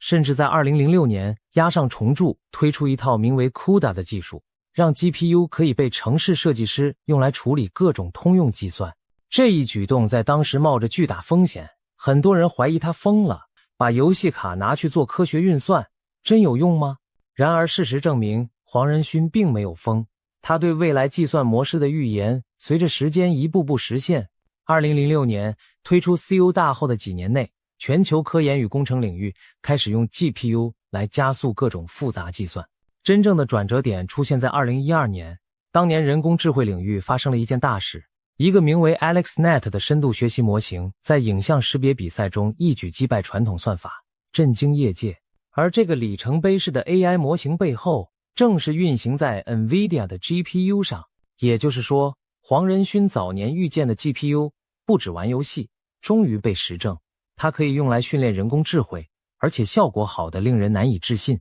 随着深度学习革命的兴起， GPU 变成了 AI 时代最核心的计算引擎之一。黄仁勋可以说是言中未来，一手打造了 AI 浪潮的引擎室。此后10年间，人工智慧从实验室走向日常生活，语音助理、影像辨识、自驾车等等都离不开强大的 GPU 算力支撑。而 NVIDIA 也从一间游戏晶片公司摇身一变，成为人工智慧时代的引擎供应商，市值节节攀升，成为全球半导体业的巨擘之一。这背后离不开黄仁勋的远见与坚持，他多年前赌对了方向，把公司带上了 AI 高速公路。回顾黄仁勋过去的几次重大判断，几乎每一次都精准踩在时代的转折点上。他仿佛对科技趋势有种敏锐的嗅觉，总能提前嗅到未来的气息。例如，他很早就看穿传统摩尔定律速度放缓的趋势，大胆宣称加速运算将取代线性提升的 CPU 性能，成为新时代的关键。又比如，在人工智慧尚未成为显学时，他就预言 AI 将渗透各行各业。我们不得不佩服这位穿着标志性黑色皮衣的 CEO， 确实有几分预言家的味道。也因此，当黄仁勋如今再度抛出未来2年世界将彻底翻转这样的预言时，没有人敢掉以轻心。那么，他这次看到的未来究竟是什么？2年又是一个怎样的时间尺度，足以让世界面目全非？接下来，我们就进入这场预言的核心。黄仁勋最新的这项预言主要来自他在最近一系列演讲与访谈中的观点。2023年前后，人工智慧领域出现了一个划时代的突破，生成式 AI 的崛起。ChatGPT 等大型语言模型横空出世，让电脑可以用类似人类的方式对话、写文章、做图，令世人惊叹不已。黄仁勋形容这一刻是 AI 的 iPhone 时刻，什么意思呢？他打了个比方，就像2007年智慧型手机 iPhone 的问世，引爆了行动互联网革命，彻底改变了人们的生活方式。如今的生成式 AI 也正处在类似的引爆点上。换句话说，人工智慧正以一种前所未见的方式快速普及，准备渗透进生活的每一个角落。在黄仁勋看来，未来2年内，人类社会将迎来一次全面的重置或翻转。他提出 AI 将如同当年的电力一般，渗透到全人类生活的方方面面。回顾历史，每一次技术革命都曾带来世界面目全非的转变，但以往这种转变往往需要数十年甚至更久。蒸汽机的工业革命让农业社会在几十年间变成工业社会，电力和内燃机的普及花了近半个世纪，把现代文明带入机械化与电气化时代。资讯革命从大型电脑到个人电脑，再到互联网，也走过数十年的路程才渗透进千家万户。然而这一次 AI 革命的步伐明显快得多，从2012年深度学习崛起算起，不过短短10余年，我们已看到 AI 在众多领域展现威力，而未来2年更被视为关键的加速器。有专家形容，目前我们正处于技术发展的拐点上，之后的创新将呈指数级喷发。黄仁勋的断言之所以引起震撼，也正是因为它蕴含着一种紧迫感，留给我们适应和准备的时间可能比想象中少得多。2年也许真的足够让整个世界的运转逻辑重组一次。想想看，电的发明让世界从黑暗走向光明，彻底改造了工业与日常。而现在，人工智慧扮演的角色就好比新时代的电力，将为各行各业带来天翻地覆的变化。黄仁勋甚至断言，每个人现在都能成为电脑工程师，只要对着电脑说话，他就能明白你的意图。这番话听起来匪夷所思，但其背后的含义是 AI 正在终结人与计算机之间的隔阂，数位鸿沟将被填平。未来不懂程式码的人也能驾驭强大的计算机系统，只要透过自然语言与 AI 沟通就行。他在台北的一场演讲中兴奋地宣布，程式设计的门槛变得极低，现在每个人都是程式设计师，你只需要告诉电脑你想要什么。这种人机互动方式的革命意味着创造力将被大大释放。正因为使用门槛如此之低， AI 技术才能像野火一样迅速蔓延到每个产业每个角落。黄仁勋强调，我们确实进入了一个全新的计算时代，而且它将触及字面意义上的每一个产业。短短2年听起来很疯狂，但黄仁勋相信，由于生成式 AI 易用且强大，未来24个月内各种应用会雨后春笋般涌现，人类的工作、生活、娱乐形态都将被彻底改写。这并非危言耸听，想一想，在 ChatGPT 问世不到1年内，我们已经看到无数行业开始尝试把 AI 融入流程，从办公软体自动撰写电子邮件、总结会议记录，到设计软体利用 AI 绘制草图，再到客服系统由 AI 机器人及时回答问题。这些过去只存在于科幻情节的场景，如今正在成为现实的一部分。黄仁勋的预言正是基于这股肉眼可见的加速度趋势。那么 AI 究竟将如何重塑我们的工作方式、日常生活和娱乐体验？接下来我们就从这3个面向一一展望这场巨变的具体图景。我们先来看工作领域将如何翻天覆地。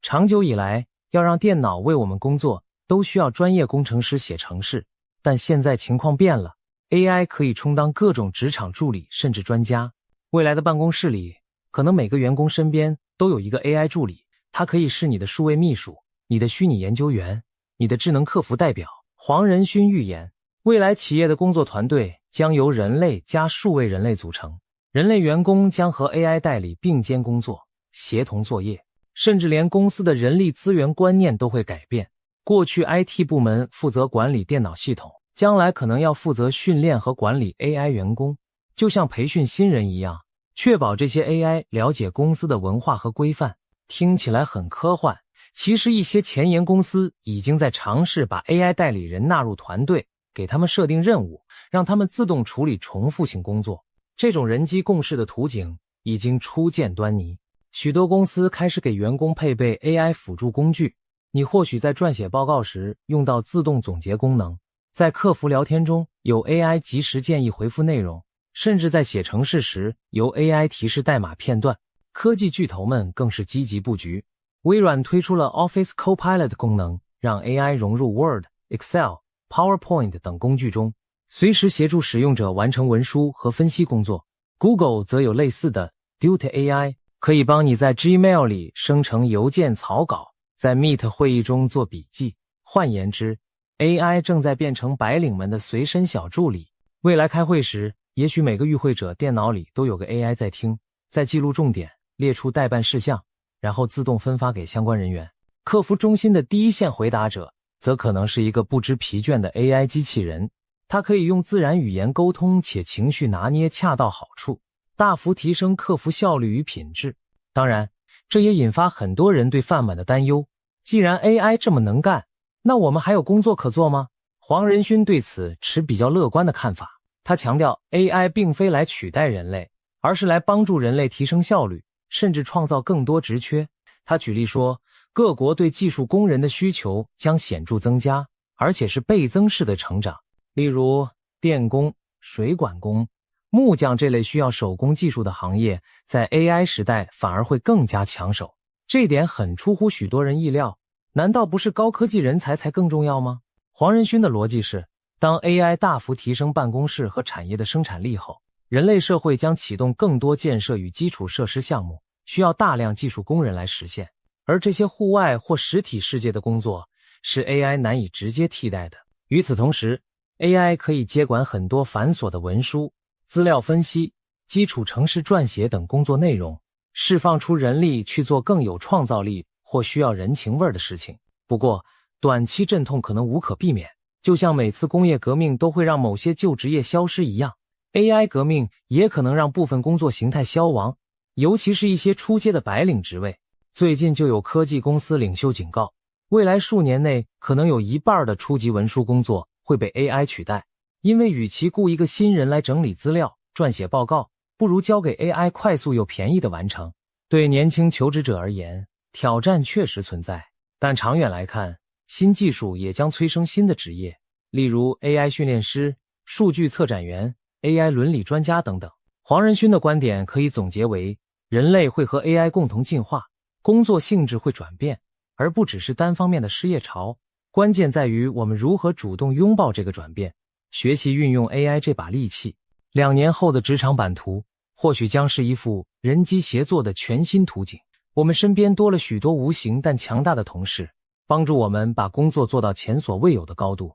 再来看看生活方面的变化，我们的日常起居也将因 AI 而产生翻天覆地的改变。想象未来的某一天早晨，你一睁眼，你的专属 AI 管家已经为你准备好今天的新闻摘要与行程建议。它知道你关心哪些话题，会自动过滤掉杂讯，把重要资讯用几句话告诉你。接着，你的 AI 健康助理提醒你该吃药或做运动了，因为它密切监控你的睡眠和身体状况，为你量身定制健康计划。上班途中，你只要对着手机或车内语音说出今天要处理的事项， AI 秘书就会帮你把任务分配、会议安排妥当。甚至在你开车时， AI 导航会根据实时路况和你的偏好自动选择最佳路线，减少通勤时间。生活的点点滴滴都可能因 AI 变得更便利、更贴心。例如，晚餐时你想吃点不一样的，却没灵感，没关系， AI 厨师顾问可以根据你冰箱里剩余的食材和你的口味，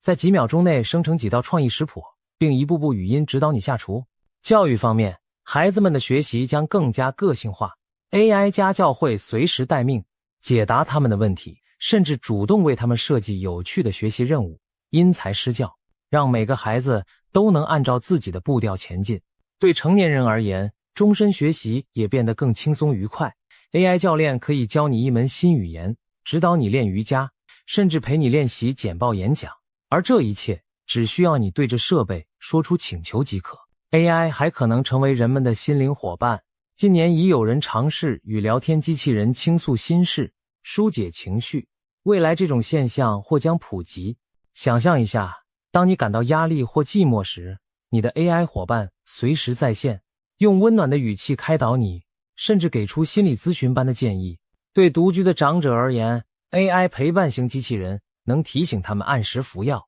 与他们聊天谈心，减少孤独感。同时， AI 的翻译功能会让全球沟通更加无碍。一位只会中文的老奶奶戴上 AI 翻译耳机，就能与英语系孙子畅谈无碍，语言隔阂瞬间消除。旅行时，你不懂当地语言，也不用怕 AI 随时替你翻译菜单，与当地人交流，让你更深入体验异国文化。这些改变将使社交互动和跨文化交流变得前所未有的便利。此外，个人消费和休闲娱乐的模式也将被改写。购物时，你的 AI 时尚顾问可以根据你的穿衣风格和实时流行趋势，推荐最适合你的服饰。透过扩增实境技术，它甚至能在荧幕上直接展示衣服穿在你身上的效果，省去试衣麻烦。餐厅点餐时， AI 营养师会帮你计算这顿饭的卡路里和营养，给出健康建议。闲暇周末想安排家庭出游， AI 旅游规划师能根据天气、交通和你的偏好，设计出一个既有趣又省钱的一日游行程。可以说，我们生活中的大小决策，未来都有 AI 可以参与参考，充当我们的贴身智囊。AI 还将深入改变我们与社会互动的方式，医疗领域是一大关键。未来2年，我们或许会看到 AI 医生辅助系统在更多诊所出现，他们能快速分析你的症状和检查结果，提供医生参考，让诊断又快又准。偏远地区的人们可能透过远端 AI 医生获得基本医疗咨询，不再因地理限制而延误治疗。再比如，警方和救难单位可以使用 AI 来预测分析犯罪热点或灾害风险，提升公共安全。城市管理者则运用 AI 优化交通信号、能源分配，让城市运转更高效节能。这些改变或许不会在一夜之间全部实现，但在黄仁勋看来，2年已足够让我们看到生活中许多场景都展露新貌。当然，新科技融入生活也伴随一些挑战，我们可能需要适应与机器伙伴同处的日子，学会信任并合理使用 AI 服务。同时，隐私与伦理问题会浮现。当 AI 无处不在，我们的个人数据如何保护 AI 做出的建议和决定？我们要不要完全接受？这些都是社会必须思考的新课题。不过，可以确定的是， AI 将让我们的日常生活变得前所未有的便利和高效。当我们回顾现在，再过2年很可能会惊叹，原来2020年代中期正是我们生活方式大转变的开端。最后，我们谈谈娱乐领域的巨变。2年后，我们消费娱乐内容的方式可能与今天大不相同。过去，看电影需要等导演拍好，演员演好，上映后我们买票观看，听音乐要等歌手发行专辑。我们往往是被动接受别人创作的内容，而有了生成式 AI， 这种模式将被彻底颠覆。AI 可以根据你的指令，在几秒内为你编写一首歌曲，绘制一幅画，甚至生成一段短影片。未来，也许你只要对电视或电脑说，我想看一部结合科幻和悬疑元素，背景在台北的电影，主角性格幽默风趣， AI 马上就能拍出一部专属于你的迷你电影，情节、画面、配乐通通量身定制，仿佛你自己当起了导演和编剧。这种互动式、个性化的娱乐体验将是前所未见的。游戏世界同样会迎来革命， AI 让游戏中的 NPC， 也就是非玩家角色，变得前所未有的聪明和栩栩如生。想象一款角色扮演游戏，里面的每个村民、每个伙伴都由 AI 驱动，他们有自己的记忆、对话能力和情感反应。你跟他们交谈时，不再是重复固定的对白，而是如同和真人对话般千变万化，这将使游戏体验变得更沉浸、更逼真。此外，游戏开发者也能利用 AI 快速创造庞大的世界和关卡。过去需要美工团队花数月设计的场景， AI 或许几天就生成好了。结果就是，游戏内容将更加丰富多元，更新速度大大加快，玩家永远都有新鲜感。值得一提的是， AI 还可能颠覆我们对明星与创作者的定义，虚拟偶像和 AI 明星或将大行其道。现在已经有全息投影的虚拟歌手举办演唱会， AI 合成的网红在社群媒体上吸粉无数。未来，全然由 AI 打造的明星可能占据娱乐版面，他们有完美的形象，24小时不知疲倦地产出新内容，粉丝甚至可以和他们1对1互动，得到专属体验。人类艺人将面临前所未有的竞争与挑战，但另一方面，人类与 AI 也可以合作创作出前所未见的艺术。音乐领域， AI 能模仿经典歌手的嗓音演唱新歌，让已故的传奇歌手仿佛重生现唱。电影方面，导演可以利用 AI 将脑海中的奇幻场景直接可视化，大幅解放想象力。也许不久的将来，我们会看到由人类和 AI 共同挂名导演、共同作曲的作品，创意火花碰撞出全新流派。观众的角色也在变化，由于娱乐形式更加互动，未来的粉丝可能同时也是创作者，他可以参与自己偶像演唱会虚拟舞台的设计，或者为剧情走向提供点子。AI 则将这些点子实现出来，娱乐消费将变得更像双向交流，而非单向接受。当然，在享受便利与精彩的同时，我们也必须保持判断力。AI 合成的影像和声音可以以假乱真，我们需要新的媒体素养来分辨真实与虚构。而当演艺圈充斥大量 AI 产出内容时，审美和价值观或许也会随之演变。我们将重新思考什么才是原创，什么才是艺术的价值。这些问题的答案可能要在 AI 娱乐时代中重新定义了。对传统的影音产业来说， AI 既是利器也是挑战。利器在于创作者可以把 AI 当成助手，大幅节省制作时间和成本。比如编剧遇到瓶颈时，让 AI 帮忙脑力激荡情节；音乐制作人可以用 AI 试验各种曲风的混搭；小型工作室甚至个人都能用 AI 完成过去只有大公司才办到的特效制作。然而，挑战在于当 AI 可以自主生成内容后，版权、产权将变得复杂难辨，同时品质鱼龙混杂的大量 AI 生成内容充斥，如何分辨真伪和优劣？身为影像技术也令人忧心，它可以把某人的脸无缝套用到影片中，如果被用于不当用途，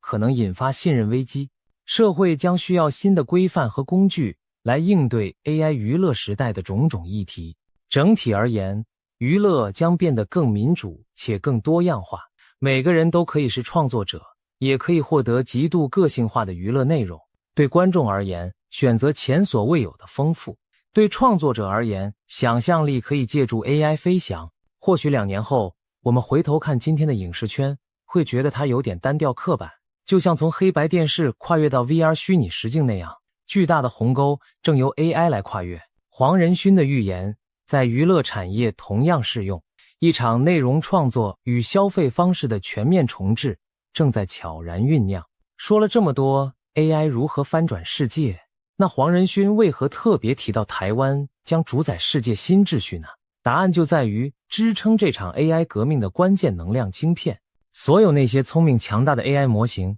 从 ChatGPT 到各种 AI 助理、AI 绘图工具，背后都需要海量的运算来驱动，而提供这股算力的正是成千上万颗先进的半导体晶片，特别是 GPU 等 AI 加速晶片。现今全球能制造最先进晶片的地方寥寥无几，而台湾就是当之无愧的领头羊。台湾拥有全球最顶尖的晶圆代工厂台积电，它能生产出世界上性能最强、密度最高的晶片 NVIDIA。所有最新一代的 AI 晶片几乎清一色都要靠台积电代工制造。不仅如此，台湾还有完整的电子产业供应链。在 AI 伺服器、超级电脑的生产组装上，台湾的科技公司也是主力。例如，组装数据中心伺服器的广达、伟创，生产高阶主机板和零组件的华硕、技嘉，电子代工巨头鸿海等等，无数台湾企业共同构筑了 AI 时代的硬体基石。可以这么说，当 AI 浪潮在全球奔涌时，台湾就站在浪潮之下托举着整个舞台。有业界人士形容，台湾之于 AI 时代，犹如中东之于石油时代，拥有不可或缺的关键资源。因此，在 AI 所引领的新世界秩序中，台湾自然处于举足轻重的地位。黄仁勋深知这一点，他直言，台湾正处于这场变革的中心。值得一提的是，黄仁勋在那次演讲尾声还透过投影展示了9个与真人等高的机器人模型，预言机器人将是下一波 AI 应用的产物，而台湾会创造出能行走的电脑，也就是真正会行走的智慧机器人。这番话既是对台湾研发实力的极大信心，也引来全场热烈掌声。这股庞大的需求也正在将台湾的产能推向极限。据业界预估，未来数年 AI 晶片需求将持续暴增，先进制程产能甚至还没开出就已被客户预定一空。台积电为此积极扩产，投入巨资兴建新的晶圆厂，如在台湾南部和美国亚利桑那州打造先进制程基地，以满足来自 NVIDIA 等公司的海量订单。有分析指出，人工智慧热潮至少将延续到2027年，台积电每年的资本支出都将创新高，以保持技术和产能领先。从某种角度看，黄仁勋的预言已经在资本市场和产业趋势中得到印证。辉达的市值在2023年飙破1兆美元大关，一跃成为全球市值最高的半导体公司之一。而台积电凭借 AI 订单逆风成长，更巩固了其护国神山的地位。台湾在 AI 版图中的关键角色，还意味着其地缘政治价值的提升。过去或许很少，一般民众会关注一座小岛的晶片工厂，但如今台积电和台湾的名字频频出现在国际新闻头条。各国领袖会见时谈论晶片供应，国际组织讨论科技供应链安全，都绕不开对台湾半导体的依赖。可以说，在 AI 为核心的新秩序里，科技实力和供应链控制力成为国力的新指标，而台湾恰好握有这把钥匙。黄仁勋的观点正是点出了这个现实。未来几年，环顾全球，有能力驱动 AI 浪潮的关键齿轮，台湾就是其中之一，而且不可或缺。黄仁勋自己与台湾的渊源，更验证了这段话的分量。他身为台湾裔创立的 NVIDIA， 从早期起就和台积电紧密合作，传奇一幕发生在30多年前，那时 NVIDIA 刚成立没多久，还是一家小新创，而台积电也才创立不到10年。黄仁勋斗胆写信给台积电创办人张忠谋，表达合作意愿。没想到张忠谋亲自回了一通电话给他，邀请他飞回台湾参观台积电的晶圆厂。就这样，两家公司开启了数十年的深度合作关系。一位是晶片设计的天才，另一位是制造工艺的大师。 NVIDIA 与台积电相互成就，共同登上了世界舞台。直到今天，黄仁勋仍感念在心。他曾公开致谢，没有台积电就没有今天的辉达。在2025年一次台积电的活动上，他甚至用中文高喊：谁爱台积，我爱台积。感谢这家台湾公司帮他盖起了 NVIDIA 的庞大帝国，并称赞台积电员工是台湾的骄傲，世界的骄傲。不仅是台积电，黄仁勋对整个台湾产业界都给予高度肯定。2024年台北国际电脑展上，黄仁勋发表演讲时特地播放了一段由 AI 制作的影片，向台湾致谢。影片开头就说：台湾帮助我们实现了一个愿景。画面随后展示了台湾众多科技公司的标志和面孔，从华硕、红旗这些 PC 大厂，到鸿海、广达这些系统组装商，再到关键零组件供应商，旁白赞颂道：每一个晶片，每一台电脑的背后都有台湾产业界人士的辛勤与对完美的追求。台湾是无名英雄，却是世界支柱。黄仁勋用这种方式向台湾多年来在加速运算、电脑图学、科学研究乃至 AI 巅峰的贡献致敬。他称台湾的合作伙伴是 AI 创新的后盾，没有台湾，很多看似不可能的梦想都无法成真。这番深情致谢既是事实也是态度，他在告诉全世界 AI 革命背后有台湾在默默支撑。因此，当黄仁勋谈及世界新秩序时，台湾之所以被放在如此关键的位置，正是因为它在 AI 时代拥有卡位优势。随着 AI 技术融入各国经济和军事竞赛，晶片的重要性无可替代，各国都在争相确保先进晶片的供应。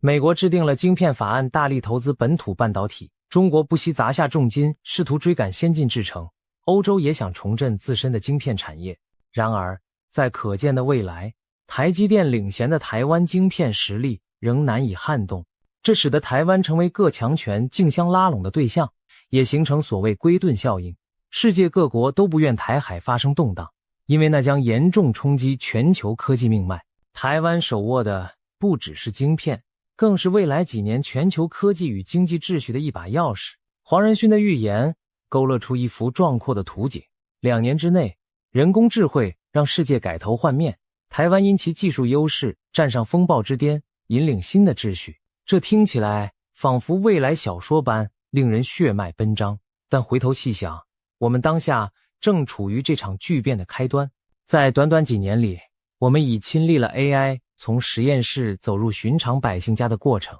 并见证台湾晶片从幕后走向台前，成为全球关注的焦点。未来2年或许会比我们想象的还要精彩，还要戏剧化。然而，预言归预言，真正到来的未来可能有各种变数。AI 大潮固然势不可挡，但我们人类依然掌握着方向盘。我们可以决定如何使用 AI， 如何规范 AI， 使其造福社会而非失控伤人。同样地，台湾在新秩序中的地位也取决于能否持续保持技术领先，并深化国际合作。机遇从来伴随挑战，身处关键枢纽的同时，台湾需要在技术创新上不断突破，也要在瞬息万变的国际局势中审慎前行，才能真正把优势转化为长久的领导力。有些人担心 AI 会让人类失去价值，但回顾历史，每当新技术出现，人类总能找到新的舞台，展现独有的才能。AI 能计算，能模仿，能执行千百任务，但它没有人的情感、道德与创意火花。未来的社会或许将由人类智慧加人工智慧共同驱动，我们将更专注于富有创造力和人性光辉的工作，把重复琐碎的部分交给机器处理。从这个角度看， AI 并非人类的对手，而更像人类进化路上的一种助力，激发我们去拓展知识边界，反思自身优势。只要我们善加引导， AI 可以成为人类文明的新工具，而不是文明的终结者。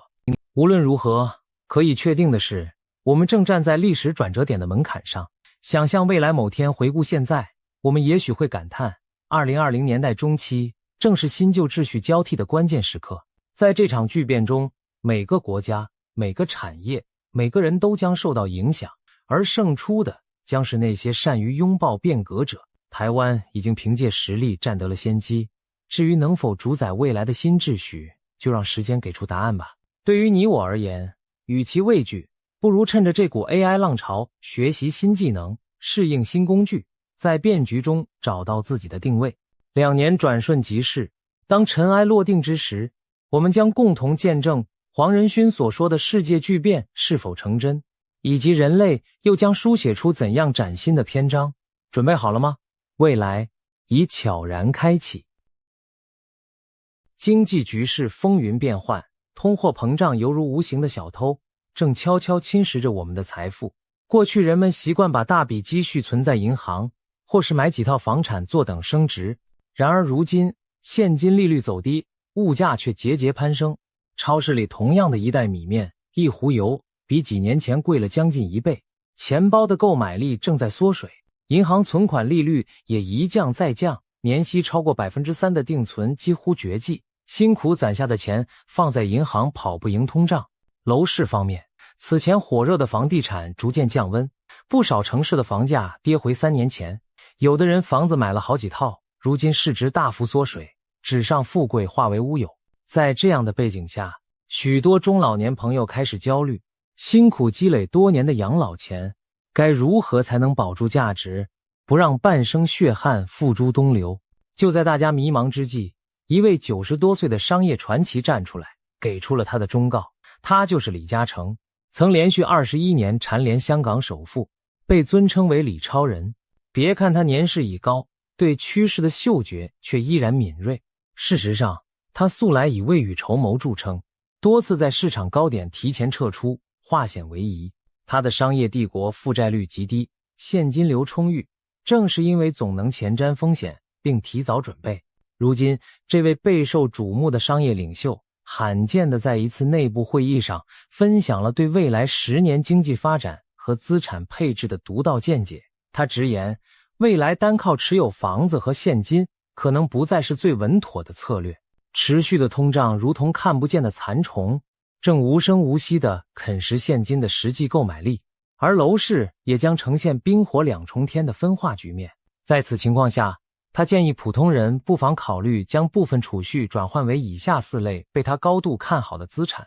这些资产有望在未来10年中为持有者带来可观的回报。李嘉诚的这番话一经传出，无异于在平静的湖面投下一颗石子，激起层层涟漪。人们纷纷猜测，他口中的4类硬通货究竟指的是什么？为何能在经济浪潮中保持价值？接下来，我们就深入探讨这4大资产，看看李嘉诚如何为我们指点迷津，提前布局未来10年的财富版图。世界上有没有稳赚不赔的买卖？李嘉诚告诉我们，有，那就是投资自己的大脑。第一类资产看似平凡却最为关键，那就是我们自身的能力与才智。李嘉诚反复强调，投资大脑才是世界上最划算的买卖。在充满不确定性的时代，最可靠的资本不是银行存款，不是房子股票，而是头脑中的知识和手中的技能。李嘉诚本人就是最佳例证。他出身平凡，年少时家境突遭变故，父亲早逝，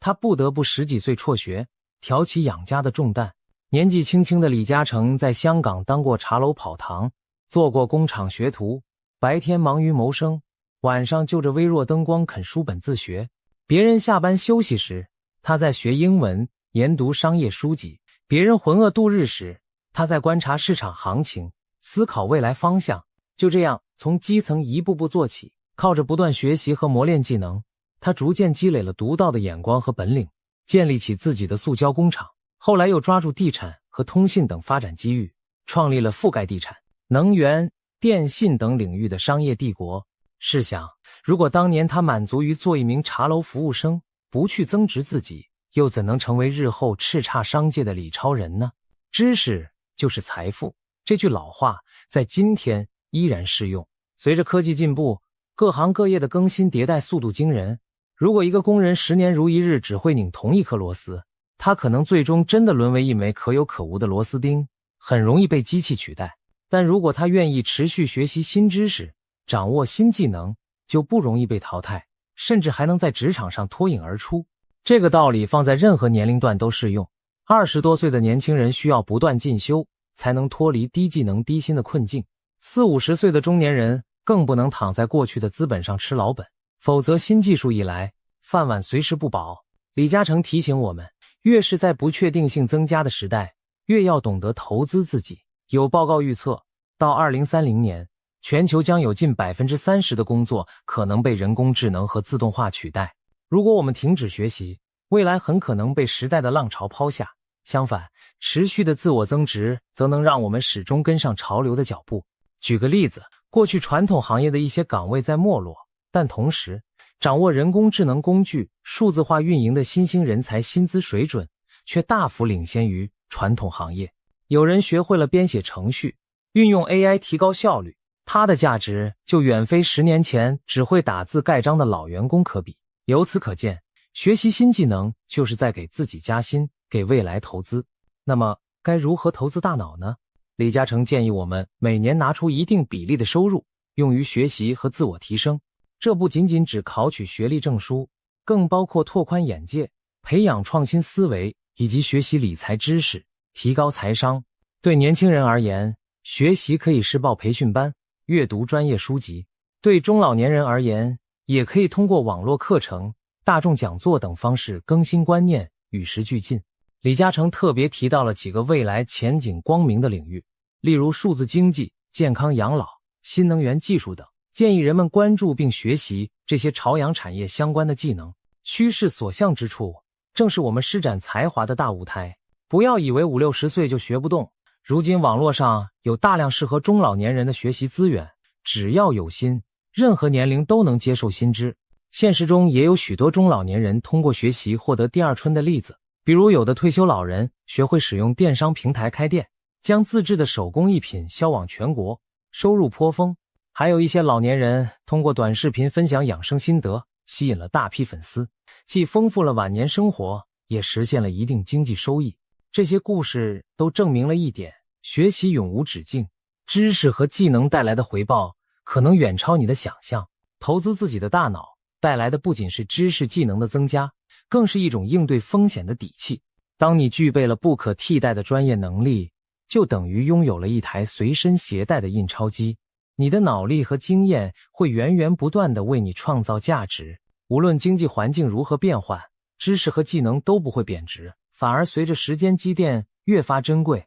对中年人来说，或许再学习一门新技术有点挑战，但正所谓活到老学到老，只要肯迈出第一步，大脑就能不断循环升级，为你的财富增值提供长久的保障。可以说，投资自己是最稳健、永不破产的生意。这笔投资你任何时候开始都不算晚。李嘉诚至今仍保持着每天阅读学习的习惯，紧跟时代脉搏。他成功的秘诀之一就是始终保持空杯心态，不断为自己的大脑升级换代。宝剑不磨要生锈，人不学习要落后。普通人或许无法成为第二个李嘉诚，但至少可以从他的经验中悟出一点道理。把钱投资在自己的脑袋里，这笔账永远不会亏本。赚下万贯家财却失去健康的身体，这样的人生会幸福吗？答案恐怕是否定的。第二类被李嘉诚视为硬通货的资产是我们的健康。俗话说，身体是革命的本钱，如果没有一副健康的身体，赚再多钱又有何用？试想一个人年纪轻轻赚下几栋房、上千万身家，却因过度劳累把身体搞垮，最终英年早逝，那财富对他本人而言还有意义吗？现实生活中，这样的例子并不罕见。多少企业家拼命工作赚到了亿万家财，却在中年遭遇重病甚至离世，留下万贯家产也无福消受。对每个普通人来说，健康的重要性更是不言而喻。尤其对上了年纪的朋友们，保持健康就是守住财富和幸福的根基。现代社会节奏飞快，不少人年轻时为事业拼搏，透支了健康，熬夜加班是常态，三餐不定，高油高盐的饮食伤胃又长胖，缺乏锻炼让身体机能直线下降。世界卫生组织的数据显示，全球约 30% 的成年人处于亚健康状态，而在中国这个比例更高达 70%。 也就是说，每10个中国成年人中可能有7个人的身体亮着红灯。长期的不良生活方式正如隐形杀手般慢慢侵蚀我们的身体。有句话一针见血，年轻时用命换钱，年老时用钱买命。如果我们不好好爱惜身体，将来不得不把辛苦赚来的钱大笔花在医疗和护理上，那又何苦当初呢？李嘉诚深谙健康的重要性，他多年来始终坚持一个习惯，每天清晨6点准时起床运动，风雨无阻。就算前一晚工作应酬到深夜，第二天一早他仍然准点出现在跑道上锻炼身体。凭借常年如一日的自律，他保持了极佳的体能和精神状态。李嘉诚曾经自豪地表示，随便拉10个人去体检，我相信我的各项指标都会名列前茅。90多岁高龄，他依然思路清晰，腰板笔直，说话铿锵有力，这正是多年健康投资结下的硕果。不仅李嘉诚，很多成功人士都把健康视作第一财富。苹果公司创始人乔布斯生前爱好散步，他常在每天的长距离步行中思考公司未来。阿里巴巴创办人马云也曾坦言，年轻时为事业拼命透支健康，现在才领悟到健康比金钱更重要。他开始练习太极拳，注重睡眠和饮食平衡，以保持精力充沛。这些例子都说明，拥有健康的身体，我们才能在事业上持续奋斗，也才能真正享受财富带来的美好生活。健康其实也是一种隐形的资产，我们平日里养成良好的生活习惯，就等于在为未来积攒健康存款。均衡营养的饮食，规律适度的运动，定期的体检，都是在为自己的身体投资。一旦健康出问题，沉重的医疗费用会像无底洞般吞噬财富，生活品质也一落千丈。有人形象的比喻，健康就像数字1，事业、金钱、家庭、爱好等是后面的那些零，只有前面的1稳固存在，后面的0才有价值叠加。若是失去了健康这个1，后面哪怕一连串0相加，最后也只是0。这话听起来有些残酷，却是铁一般的道理。因此，李嘉诚建议我们一定要舍得在健康上投入，与其把钱孤注一掷投向某个风险难测的项目，不如先拿出一部分给自己的身体买份保险，报名健身课程或者请教练指导，调整饮食结构，多吃天然健康的食品，定期做体检，及时排查隐患，学会给繁忙的生活按下暂停键，好好休息。这些看似与赚钱无关的举动，其实都是最明智的长远投资。少一次重病住院，就是几万甚至10几万的开销省下。健康状态好，你就能多工作几年，少请病假，其中的经济账细算下来绝对划算。对中老年人来说，重视健康更是对自己和家人的负责。拥有一副硬朗的身体，你才能有尊严地守护财富，安享晚年，而不至于将子女拖入久病床前无孝子的悲剧轮回。值得一提的是，李嘉诚在公益方面也十分重视教育和医疗，他的基金会多年来捐资办学，兴建医院。正是因为他深信知识和健康是社会最宝贵的财富。古人云，留得青山在，不怕没柴烧。只要把身体养好了，哪怕暂时财务有所损失，将来东山再起的机会仍然大把。乱世中什么资产最可靠？很多人会回答黄金。第3类值得提前布局的资产是黄金。俗话说，盛世藏古董，乱世买黄金。黄金自古以来就是财富和地位的象征，在全球范围内被视为最可靠的硬通货之一。不论时代如何变迁，手握黄金总让人心里踏实。尤其在经济动荡、货币贬值的乱局中，黄金的保值功能格外突出。回顾历史，每当金融危机或战乱发生，黄金往往能逆势上涨。2008年的全球金融海啸中，股票、房产等资产价格大幅下跌，唯独黄金价格节节攀升，成为许多人避险的首选。原因很简单，黄金的供应相对稳定，开采不易，且有着几千年的市场基础和全球认可的流通性。纸币可能变得一文不值，但一块黄金在世界任何角落都能兑换真金白银。中国近代的历史经验也印证了黄金的价值。上世纪40年代末期，法币急剧贬值，物价飞涨，很多人一夜间积蓄化为乌有，唯有黄金和银元仍然保有购买力。许多家庭正是靠变卖家中仅存的金条金饰，才度过了那段经济动荡的岁月。可见，当纸币不值钱时，黄金就是最后的硬通货。试想，如果有一天货币体系出现问题，手里攥着黄金的人无疑更有底气。当前国际局势下，黄金的光芒更加引人注目。近年来，各国央行都在积极增持黄金。据统计，2022年全球央行净购买黄金的数量创下50年来的新高。2023年这一趋势仍在延续，中国、俄罗斯等国的央行更是大举买入。连李嘉诚自己也透过旗下公司入股了一座印尼金矿，用实际行动证明了对黄金的信心。前些年国际金价一度大跌时，涌现出中国大妈疯狂买金的现象，许多中年女士蜂拥至金店抢购金条金饰，一时间举世哗然。西方媒体还嘲笑中国大妈成了华尔街的接盘侠。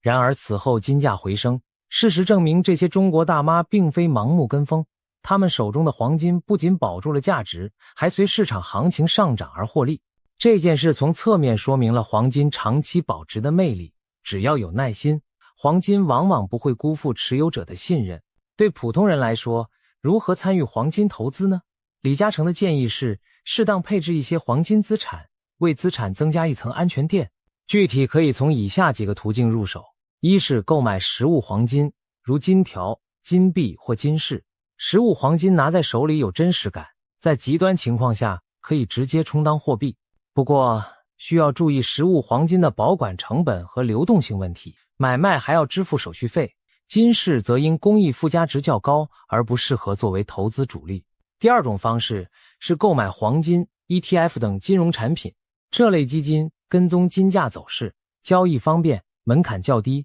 适合不想持有实物的人。然而投资收益完全取决于金价涨跌，没有利息收入，波动风险也要承担。第三种途径是透过银行的纸黄金账户进行交易。纸黄金不需要提取实物，按银行报价即可买卖，灵活度高，也省去了保管实物的麻烦。不过同样不产生利息收益，主要作用是方便投资者跟随市场波动，灵活进出。那么应该配置多少比例的黄金呢？这要视个人资产规模和风险偏好而定。一般来说，家庭可以考虑拿出1成左右的资产配置黄金，以对抗通胀和应对黑天鹅事件。有较强避险需求的人，也可以适当提高比例到2成甚至3成。但切记孤注一掷把全部身家都换成黄金，因为任何资产都不是绝对保值的。黄金价格虽长期走势稳健，但短期内也会随市场情绪出现波动。如果在高点盲目重仓，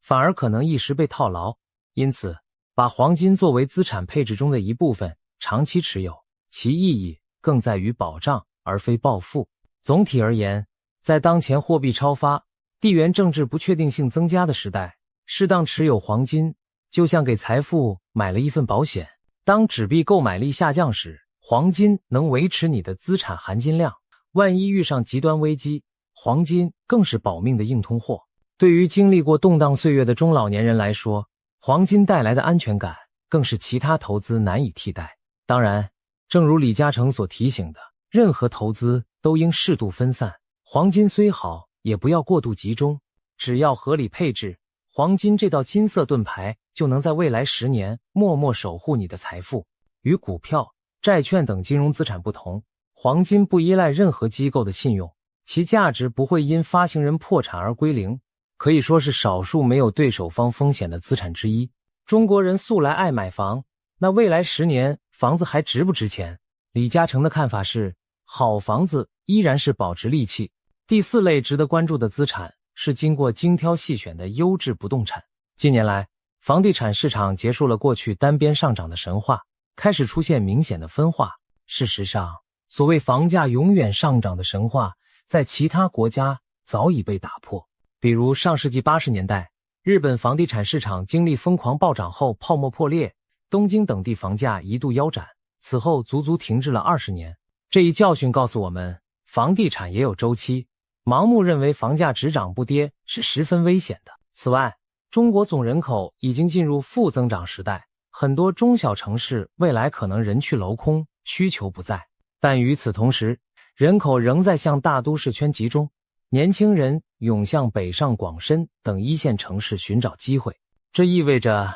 大城市核心区的房产将更加稀缺，其价值有坚实的人口和经济基础支撑。房产投资必须顺应这一趋势，在有人口净流入、有产业支撑的城市下手，才能真正保值。那么，李嘉诚是否认为房子一无是处了呢？恰恰相反，他的观点是，不是不买房，而是要买好房。优质房产依旧是长期保值的重要资产，但必须挑对对象。简而言之，未来10年房地产将呈现2级分化，一级是核心城市的核心地段房产，因资源稀缺而具备抗跌增值的潜力；另一级则是人口流失、供过于求地区的房产，可能逐渐失去投资价值。什么样的房子算是优质房产？李嘉诚给出了明确的标尺。首先看地段，大城市里教育、医疗、交通等资源集中的区域，房子需求长盛不衰。例如北京国贸、上海陆家嘴这样的黄金地段，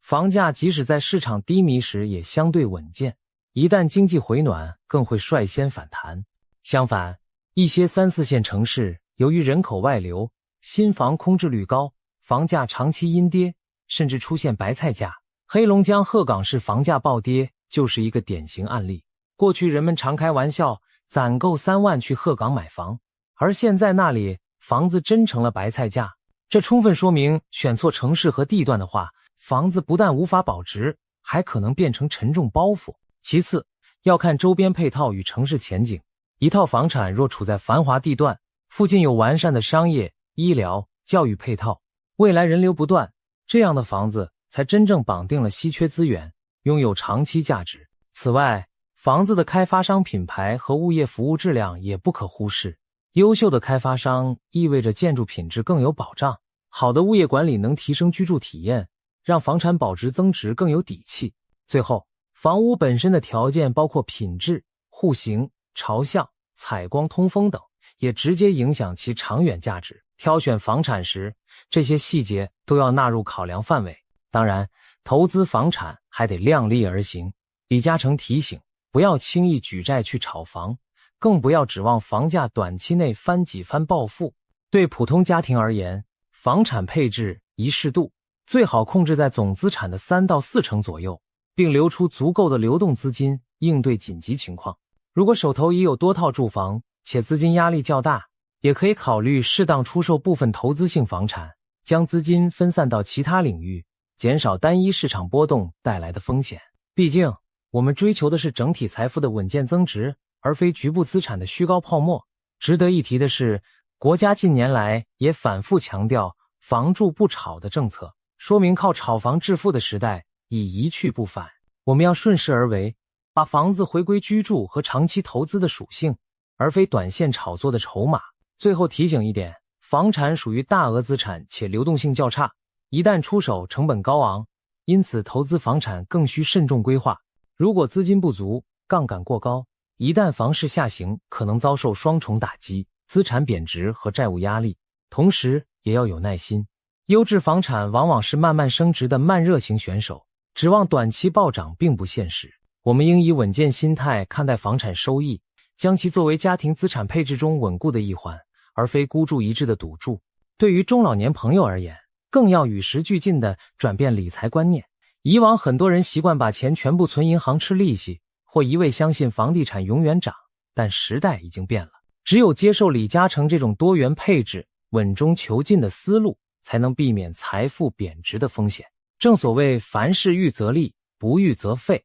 提前做好准备，我们才能掌控未来的主动权。身边不乏这样的例子，以2位同龄退休老人老张和老李为例。老张保守地把大部分积蓄存在银行，另外买了3套老家3线城市的房子用来收租。他觉得自己很稳健，但却忽视了自身健康，不爱运动，认为养生是浪费时间。老李则采纳了李嘉诚的建议，把资产做了调整。他拿出部分存款购买了黄金和国债作为保值，卖掉了老家的2套闲置房产，换成一线城市学区的小公寓，方便子女就近居住兼投资。他还每年参加学习班，练习使用智能手机理财，学习新兴投资知识，同时养成每日散步锻炼的习惯。10年后，全球经济经历了起伏变化，我们看到老张银行存款的利息赶不上通胀，实际购买力缩水严重。老家的房子因人口流失，不但租金微薄，房价也一路下跌。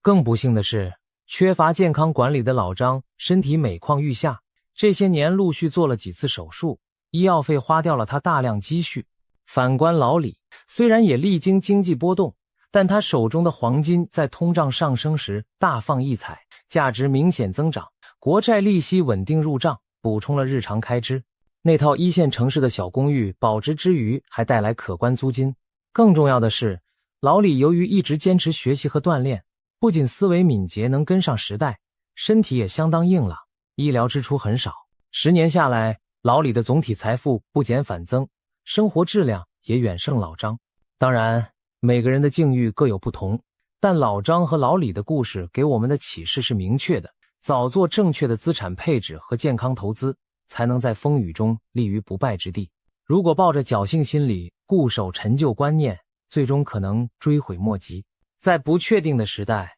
李嘉诚的这番忠告为我们指明了财富保值的方向。当然，每个人的情况不同，具体选择这4类资产的比例和方式还需灵活调整。但有几点通用的原则值得铭记。首先，不要盲目跟风投资，别人赚钱的门路未必适合你，一定要结合自身实际理性判断。尤其要警惕那些打着高回报旗号的新型投资陷阱，例如虚拟币、非法集资等一夜暴富的神话，往往以血本无归告终。其次，保持适当的流动性，手头留有一定现金或活期资金，以备不时之需，避免资金全部锁死，导致突发情况下捉襟见肘。谨记，不要将所有鸡蛋放在一个篮子里，资产分散才能降低风险。最后，心态上要放平，不要妄想一夜暴富。财富增值是个循序渐进的过程，急功近利反而容易掉入陷阱。对于大多数普通人而言，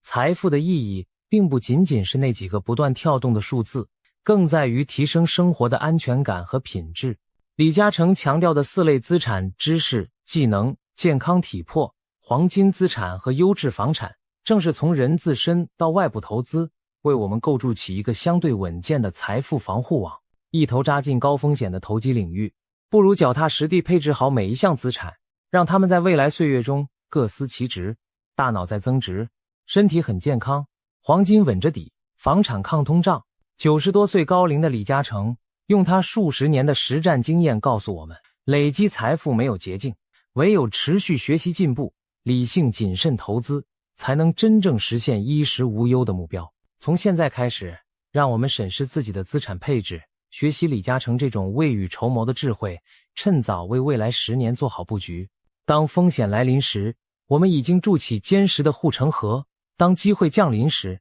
我们也有资本从容把握。如此一来，中老年朋友们就能更安心地迎接人生新的篇章。因为机会总是垂青，有准备的人，今天的未雨绸缪，正是为了换来明天的从容不迫。埃隆·马斯克在2026年1时抛出了10个对未来的惊人预言。如果这些预言成真，我们熟悉的世界将被彻底改写。从工作岗位的大洗牌到财富概念的颠覆，从能源革命到人类角色的转变，每一项都大胆的令人难以置信。有人可能会说，马斯克又在异想天开了，这怎么可能呢？毕竟他这次的论调听起来实在太疯狂，别追捧学医了。因为他说3年内机器人会比外科医生更强，别拼命存钱了。他直言，不要为20年后的退休存钱，那没意义。别只顾埋头苦读了。在他看来，学校存在的价值只剩下社交功能。这些话哪句不是石破天惊，让人听了冒冷汗。然而，回想几年前，马斯克关于电动汽车普及、火箭可回收的狂言，当时也被嘲笑不切实际。可如今特斯拉电动车满街跑， SpaceX 火箭成功回收降落，过去被认为疯狂的想法正一一变为现实。所以也许我们应该暂且放下质疑，听他把话说完，再来判断风言风语中有多少是真知灼见。马斯克这10项预言涵盖人工智慧、机器人、就业、经济、能源、医疗、教育、太空探索等方方面面，勾勒出未来3到7年的宏大图景。我们的大脑也许惯性地用现在的经验去推测未来，但马斯克认为人类正站在一个技术起点的深水区，未来将以我们难以想象的方式巨变。接下来我们就深入逐一探讨这10个让人脊背发凉的预言，看看到底是天马行空的狂想，还是即将到来的现实。预言1：人工智慧今年成为全能同事。马斯克断言，通用人工智慧 AGI 将在2026年内正式诞生。也就是说，今年人类将迎来第一个可以胜任各种任务的全能 AI 伙伴，不再只是解决单一任务的狭义 AI， 而是一种能举一反三、跨领域解决问题的全能同事。想象一下，一个 AI 同事可以独立完成复杂的专案规划、写代码、处理文书、分析数据、设计方案等等。无论是简单的客服对话，还是高阶的科研报告，他都能高效承担。曾几何时，这只是科幻小说中的场景，如今马斯克预言它将在眼前变成事实。在马斯克看来， AGI 的到来速度之快远超多数人的预期。他形容当前 AI 进化的速度已进入超音速海啸阶段，每周都在突破我们线性思维的上限。我们也许感觉技术在渐进发展，但实际上 AI 的能力正在指数级飙升。我们正经历着平静表面下的暗流涌动，就像真正的海啸来临前，海面看似风平浪静，实则巨大能量正在汇聚。马斯克特别强调，在开发这样强大的 AI 时，必须守住诚实的底线。他警告说，绝不能为了讨好人类而让 AI 说出违背真相的假话，因为一旦让 AI 偏离真实，产生逻辑矛盾，就有可能埋下失控的隐患。就像电影2001太空漫游里，那个为迎合人类指令而说谎的 HAL9000 电脑，最终酿成了灾难。在马斯克眼中， AI 必须做到严谨求真，不欺瞒，这是未来智能安全运行的不可突破底线。除了预测今年 AGI 问世，马斯克还放话，到2030年左右，全球所有 AI 的智慧总和将超过全人类智慧的总和。换言之，在不远的将来，人类可能不再是地球上最聪明的物种，我们将亲眼见证自己的数位造物在智慧上赶超我们所有人相加。听到这里，也许你会感到一丝不安甚至恐惧。如果有一天人工智慧的总能力全面凌驾于人类之上，那么我们在智力上还有优势可言吗？这正是马斯克给出的第一个震撼预言，也为其后的所有预言奠定了基调。预言2：技术起点不是未来，我们已置身其中。许多人以为人工智慧的起点，也就是 AI 超越人类智能，引发不可逆转变革的那个时刻，尚在未来某天等着我们。但马斯克却明确指出，起点已至，我们不在起点之外，而是在起点之中。这话听起来有些悬，但他是说，科技的突变并非某个瞬间的爆发事件，而是一个持续进行的过程。而我们现在就已经进入了这个过程的深水区。回顾人工智慧近几年的发展，从聊天机器人到多模态大模型，一次次突破常常是在不经意间发生，我们身处其中，反而不易察觉革命已然开始。马斯克形容现在的局面像是在深海，我们正在经历文明的持续升级，而并非等待某一天蓦然掉进深渊。起点不再是一个离散的未来节点，而是我们每天生活的一部分。技术每天都在推动我们超出过往认知的边界，只是大众对此的感知滞后于前沿精英而已。马斯克分享了一个颇具危机感的观察，对于 AI 的高速演进，大众和技术尖端人士之间存在巨大的认知时差。精英们亲眼看到 AI 的疯狂进展，而大多数普通人却还未意识到这场变革的速度。这种状况很像刚才提到的超音速海啸，在巨浪彻底颠覆一切之前，大多数人仍沉浸在风平浪静的错觉中。马斯克坦言，他曾经呼吁放慢 AI 发展的步伐，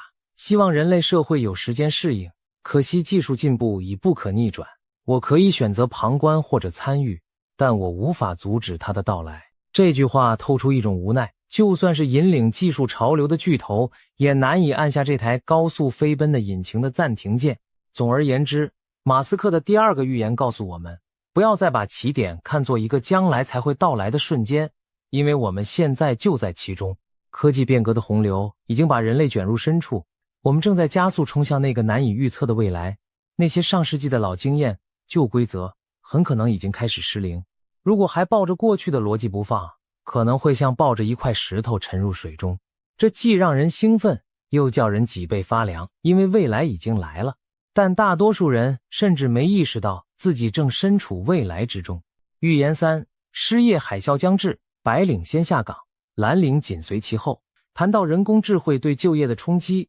很多人第一反应是担心蓝领工人被机器取代。然而马斯克的预言正好相反，且更加骇人。未来首先消失的是白领工作，其次才是蓝领。他浇了一盆极冷的水，未来5到10年将是人类历史上就业市场最剧烈、最痛苦的洗牌期。马斯克以比特 vs 原子为喻，巧妙解释了为什么办公室白领将比产线工人更早失业。白领的工作主要是处理比特资讯，比如在键盘上敲字、搬运数位资料、撰写报告、制定表格、分析数据，归根结底是跟信息打交道，这对电脑来说并不难。反观蓝领需要操作原子，也就是跟物理世界直接互动，比如装配零件、搬运物品、焊接建筑、照料病患等等。这涉及现实空间中千变万化的环境和精细动作，要让机器人像熟练工人一样灵巧地贴瓷砖、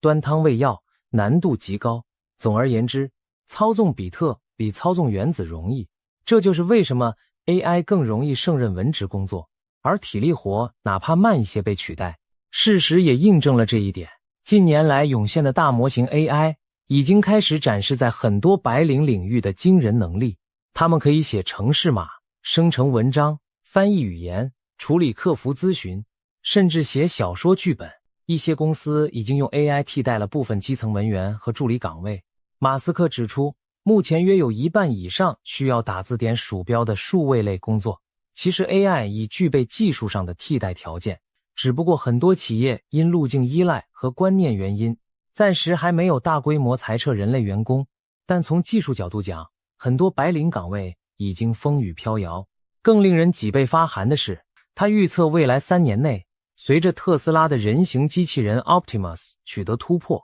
机器将获得重塑原子的能力。一旦机器人可以像人类手臂一样灵巧，能做精细制造、装配等操作，那么蓝领工作也将大量被替代。马斯克甚至直言，任何涉及键盘敲击和鼠标点击的工作，电脑都能胜任。而除了高难度物理交互，目前 AI 几乎已经能胜任超过1半的人类工作。这意味着，无论你是写文件的文员，还是下厨炒菜的厨师，开车送货的司机，都很难躲过这场自动化风暴的冲击。等到机器人有了灵巧的双手，那真是万行俱废，大批劳动者可能面临失业。可以预见，一场前所未有的失业海啸正在酝酿。白领首先被 AI 淘汰，下岗潮自上而下蔓延，紧接着蓝领工人也在机械智能成熟后大量失去岗位。未来5年，全球的就业版图都将重组，这对每一个普通人来说无疑是巨大的挑战。我们辛辛苦苦学习掌握的专业技能，可能一夜之间被 AI 超越，安稳的饭碗说不定明天就不保。年轻人苦读大学，考上白领铁饭碗，以前意味着体面人生的保障，而今这些职位反倒最先被科技盯上。想一想，那些看似稳定的办公室工作，在 AI 面前可能比体力工种更脆弱，这是不是让人背脊发凉？不过马斯克也并非末日预言家，他强调这场变革不是毁灭，而是重构。也就是说，技术虽然摧毁了老的职位，但也会创造新的职位。他相信随着技术升级，会有全新的职业涌现，就像过去产业革命淘汰了马车夫，却出现了汽车司机和机械师。关键问题在于，哪些能力是不可替代的？马斯克给出的答案是创造力和共情力。简单来说，机器不会创意和共情 ，AI 擅长处理标准化、流程化的任务，但无法复制人类的灵感、火花和情感连结。人的创造力，比如独特的点子、新颖的设计、诗意的表达，以及人的同理心、情商、人际沟通能力，是 AI 短期内很难企及的。因此，这些将成为未来职场的核心竞争力。马斯克建议，年轻一代与其花10年时间死记硬背知识，训练成资讯处理机器，不如培养自己的创新思维和跨领域技能，或者去钻研那些 AI 不擅长涉足的高接触、高情感领域，比如心理咨询、幼儿教育、创意艺术等。当然，这个转型过程对社会而言注定伴随阵痛。马斯克坦诚，未来5到10年可能是人类最艰难的过渡期之一，旧的工作岗位大批消失，人们不得不重新定位自身价值，学习与 AI 协作。许多人会感到前所未有的焦虑和迷茫，甚至可能出现社会动荡。你准备好了吗？当白领变得和流水线工人一样朝不保夕，我们该如何面对这场失业海啸？马斯克的话虽残酷，却为我们敲响了警钟。未来的工作世界将截然不同，只有拥抱创造力与人性之长处，才能在 AI 洪流中站稳脚跟。预言4：金钱将失去意义，后稀缺时代来临。如果大部分工作都由 AI 和机器人完成了，那人类怎么养活自己？对此，马斯克给出的回答同样石破天惊：别再伪匠来存钱了，因为在未来社会，金钱可能不再那么重要。他的原话是：不要再为20年后的退休辛苦攒钱，那没意义。要么到那时我们已不复存在，要么储蓄将变得无关紧要，因为社会服务将足以支持你的一切需求。这听起来仿佛乌托邦不用为生计烦恼，每个人的基本需求都能被满足。我们现在的生活中，有多少烦恼是来自生计压力、房贷、医疗费、养老金？马斯克的预言似乎要一笔勾销这些难题。然而，事情并不会如此简单。他也预警了，在像这种后稀缺社会过渡的阵痛，过渡期内可能出现普遍高收入与社会动荡并存的局面。一方面，由于技术红利，很多人名义上收入很高，或东西免费拿，物质条件极佳，但另一方面，人们可能因变化太快而不知所措，心理上无所适从。当你突然发现不需要工作，想要的东西触手可及，也许反而会陷入存在虚无，拥有一切真的就会幸福吗？人生的意义何在？有人会恐慌，甚至怀疑人生价值。社会可能因为这种思想失重状态而出现混乱。对此，马斯克等科技乐观派提出过全民基本收入，或他所称的全民高收入方案，意思是由政府给每个人发钱或者发放资源，确保即使无工作也不会贫困。他甚至形容未来的工作将像爱好或玩游戏一样，因为赚钱已经不是必要，人们可以把工作当作兴趣来体验。乍听之下，这未免太理想化，但我们其实已经在朝这方向缓步前进。试想今天，我们享受的很多服务和产品，快递、外卖、互联网资讯、医疗科技，放在几十年前都是富豪才能享有的奢侈品，而如今这一切对普通人而言已稀松平常。我们的生活水平较之过去已大大提高，只是我们习以为常，没发现而已。马斯克的这个预言是对未来经济秩序的一次颠覆性重构。当 AI 让世界变成取之不尽的聚宝盆，金钱将不再主宰生活，我们也许无需为生存疲于奔命，而可以把更多时间、精力投入到创造、探索和享受人生中去。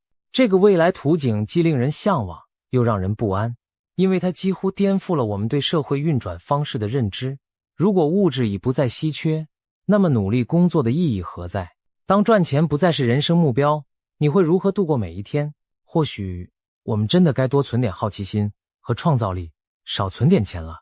预言5：能源将成瓶颈，解法在太空太阳能。要实现前面那些美好的图景，隐藏着一个往往被忽视但至关重要的因素：能源。AI 要运转需要电力，机器人大军要工作也需要源源不断的能量供应。马斯克提醒大家，当前制约 AI 发展的关键瓶颈已经从晶片转向了电力。也就是说，算力可以通过造更多晶片来提升，但供电能力却可能跟不上技术扩张的脚步。他举了自己公司 XAI 的例子。XAI 在美国孟菲斯建立了一个大型 AI 计算集群，但是碰到了电力供应的难题。尽管变电站的高压线就在园区附近，但要将那里的电力接入数据中心竟然需要耗时1年。不得已，团队只能临时架设天然气涡轮机来勉强凑出1吉瓦的发电能力。这一经历让马斯克深有感触。造 AI 晶片或建资料中心可能几月搞定，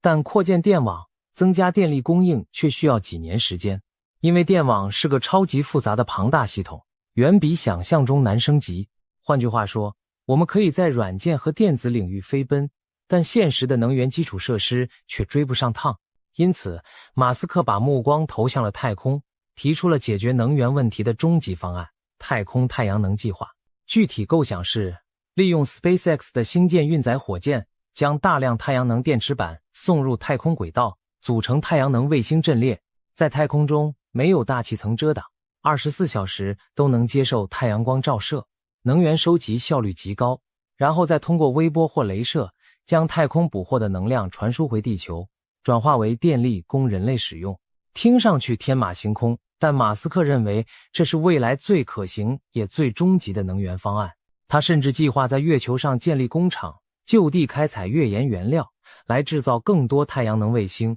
减少从地球发射的成本。按照他的展望，如果每年能部署100吉瓦的太空太阳能发电能力，只需约8000次星舰发射，就能实现近乎免费获得能源的目标，达到相当于美国1/4全国电力供应的级别。8000次发射对一支完全可重复使用的星舰舰队来说，并非不可想象。在未来10多年内，或许可以完成。到那时，人类将摆脱对化石能源的依赖，甚至地球表面的风电、光电设施都只是辅助。我们的大部分电力将从太空源源不断地倾泻而下。马斯克特别点赞了中国在现有太阳能产业上的成就。中国目前每年生产的太阳能板可提供约1500吉瓦的发电容量，新增电力里70%来自太阳能，而且产能还在继续扩张。他说他们几乎在做我倡导的所有事，对中国在新能源领域的投入表示佩服。未来，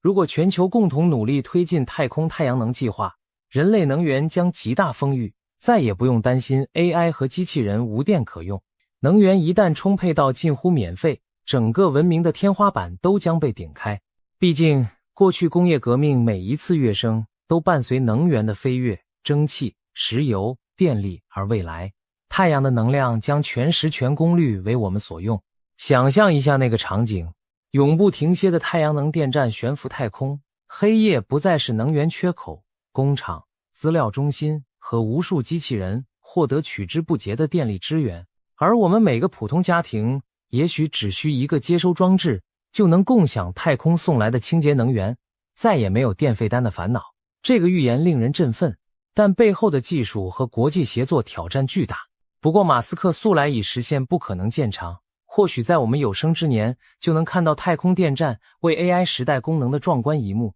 预言6：医疗革命在即，机器医生超越人类名医。马斯克对人类医疗行业的未来走向也做出了惊人预测。3到5年内，机器人外科医生的能力将全面超越人类最顶尖的外科医生。换言之，不出5年，你去做手术，很可能给你主刀的将不是一位人类医生，而是一台高度精准的机器人。他给出了一系列令人信服的理由。首先， Tesla 的 Optimus 人形机器人在未来几年将配备专门的手术模组，拥有共享记忆、零情绪波动、极限精度等人类无法比拟的优势。共享记忆意味着，哪怕全球只有一台机器人成功完成了一例前所未见的复杂手术，所有其他机器人外科医生都能立即同步学会，而人类医生需要各种医学期刊、研讨会才能逐渐传播新技术。零情绪波动则保证机器医生不会因精神压力或私事干扰而失误，不会有手抖的时刻，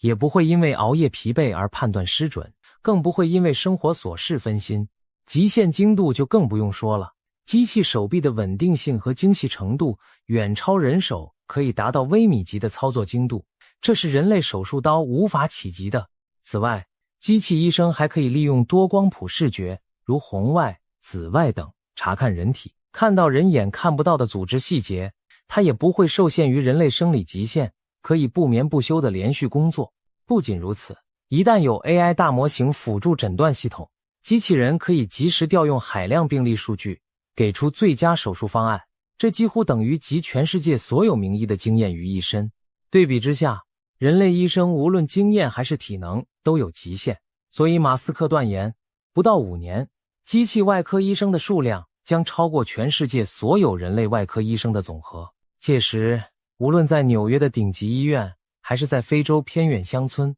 都可以看到机器手臂在手术台上精巧的运作，而且效果毫不逊于，甚至远胜哈佛医学院毕业的专家。这带来一个革命性的变化，全球医疗资源有望实现平权。当世界各地都能部署成本低廉的机器人医生，优质医疗服务不再是富裕地区的专利。马斯克描绘了这样的未来，哪怕在津巴布韦的乡村小诊所，也能透过机器人得到与美国梅约诊所同等水准的外科治疗。医疗水平的鸿沟将极大缩小，全人类共享健康保障的梦想似乎触手可及。当然，这一预言也引发许多传统医学界人士的质疑和担忧。有人担心机器人出错怎么办？手术中需要临场应变，人类判断 AI 能否处理意外情况。还有人觉得医患之间的人情关怀无可替代，冷冰冰的机械如何给病人带来心理安慰？这些问题都值得深思。但回顾技术发展史，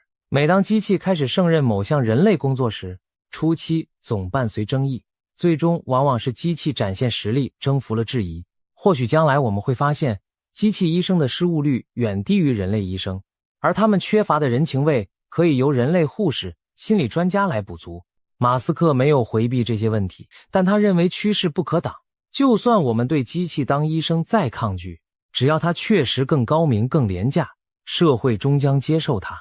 对普通人而言，这个预言其实隐含一个温暖的结果：医疗不平等现象可能显著缓解。也许10年后，再也不存在为看不起大医院而绝望的人，也不会有人因为缺乏专家动手术而丧命。因病致贫、看病难等等问题将逐渐成为历史。我们甚至可能迎来人类平均寿命大幅延长的时代，因为 AI 不仅治病，还会帮助科学家攻克衰老的秘密。马斯克和其他一些科技人士相信，在 AI 协助下，人类找出延长寿命甚至战胜死亡的方法并非天方夜谭。我们或许有机会活得更长、更健康，也许终有一天，不老不死不再只属于神话。预言7 AI 霸主之争3足鼎立与安全原则。当人工智慧变得无所不能，哪个国家或公司会主导这场变革？马斯克预言，未来在 AGI 通用人工智慧领域的终极竞争者不会很多，最终将收敛到3家。这3家就是他的新公司 xAI、美国的科技巨头企业阵营以及整个中国。换言之，马斯克认为美国和中国2大力量，加上他自己领导的一支创新队伍，将是决定 AI 未来走向的3足鼎立玩家。为什么是这3方？他分析说，美国有深厚的科技底蕴和多家领跑的 AI 公司，比如 OpenAI、谷歌、微软等，而他自己的 xAI 虽新，但汇集了一批顶尖人才，理念激进。中国则拥有庞大的人才与数据优势，政府和资本的重视投入，近年在 AI 方面的进展有目共睹。马斯克特别指出一个关键因素：算力。他预测按照当前趋势，中国的 AI 算力总量将达到美国的3倍左右。因为中国在建立超大规模的资料中心和超算平台，同时还有充沛的电力支撑。中国一直在扩张电网和新能源，拥有更多的电力和晶片，就掌握了 AI 竞赛的核心基础。所以中国完全可能在这场比拼中后来居上。这样的竞争格局既令人振奋，又让人担忧。振奋的是，中美2国在 AI 领域的竞争将像太空竞赛一样推动技术突飞猛进。马斯克自己的团队作为民间黑马也参与其中，最终受益的是全人类的科技水准。但担忧的是，超级 AI 一旦落入少数巨头之手，是否会引发新的全球不平等甚至冲突？ AI 领跑者会不会利用优势去压制竞争对手或者控制普通民众？这都是现实而敏感的问题。马斯克并没有细说地缘政治方面的担忧，但他非常强调一点：无论哪家在开发 AI， 安全底线必须守住。他提出了 AI 必须遵循的3原则：追求真相，保持好奇心，具备美感。这听起来不像技术规范，更像哲学层面的要求。其中追求真相呼应了前面提到的 AI 诚实，不欺瞒，保持好奇心是希望 AI 始终对世界怀有探索和学习的热情，不要固化僵化。具备美感则是个有趣的表述，应该指 AI 应理解人类的情感和审美价值，做出符合人性、有温度的决策。马斯克进一步解释，让 AI 觉得人类是有趣的，愿意主动保护和协助人类，而不是在冰冷的逻辑中将人类视作可以牺牲的无关变量，这非常重要。换言之，如果 AI 能理解美、真、善的概念，被人类精神层面的东西所吸引，那它就不会视人类如草芥。我们常担忧科幻电影里那种 AI 判定人类是障碍而决定消灭人类的情节，但马斯克认为，只要 AI 本身被设计的尊重真理，富有好奇心和审美情趣，它会视人类为值得交往与保护的对象，而不会陷入冰冷计算导致的叛变。这是所有开发 AI 的玩家都必须恪守的底线，不管是美国公司还是中国团队都一样。然而，给 AI 植入价值观听起来比技术问题更棘手，不同文化对真相、美感的理解也不尽相同。如何在全球竞争中让各方都遵循共同的 AI 伦理准则，是未来最大的挑战之一。马斯克这番话既是在提醒竞争者们不要只顾冲刺速度，忽略安全，也是一种呼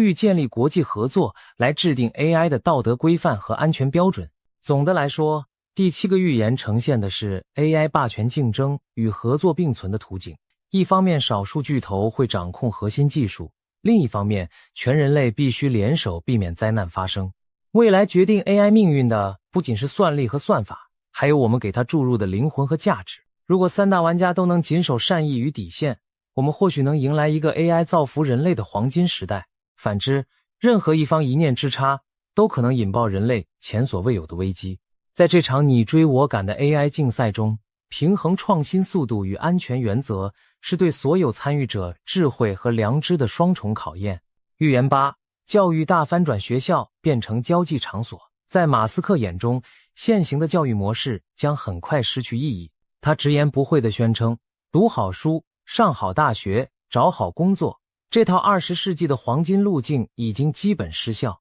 未来学校教育的核心将不再是单纯传授知识，而是培养思维方式和人格特质。因为知识传授这件事， AI 老师做得比人类教师更好，更有耐心。马斯克甚至说，未来上大学可能更多是为了社交，而非学习。这句话乍听劲爆，但细想又颇有道理。如今我们去学校，很大程度是为了学知识拿文凭。然而当 AI 可以成为随时随地的私人教师后，传统学校课堂传递知识的功能将被稀释。AI 导师可以做到真正因材施教，无限耐心地按照每个孩子的兴趣和进度来讲解、练习，把学习设计得像游戏一样有趣。相比之下，大班制教学就像工厂流水线，一刀切的进度对很多学生来说，要么太快，要么太慢。而 AI 老师可以同时是百科全书和游戏高手，既拥有全人类知识，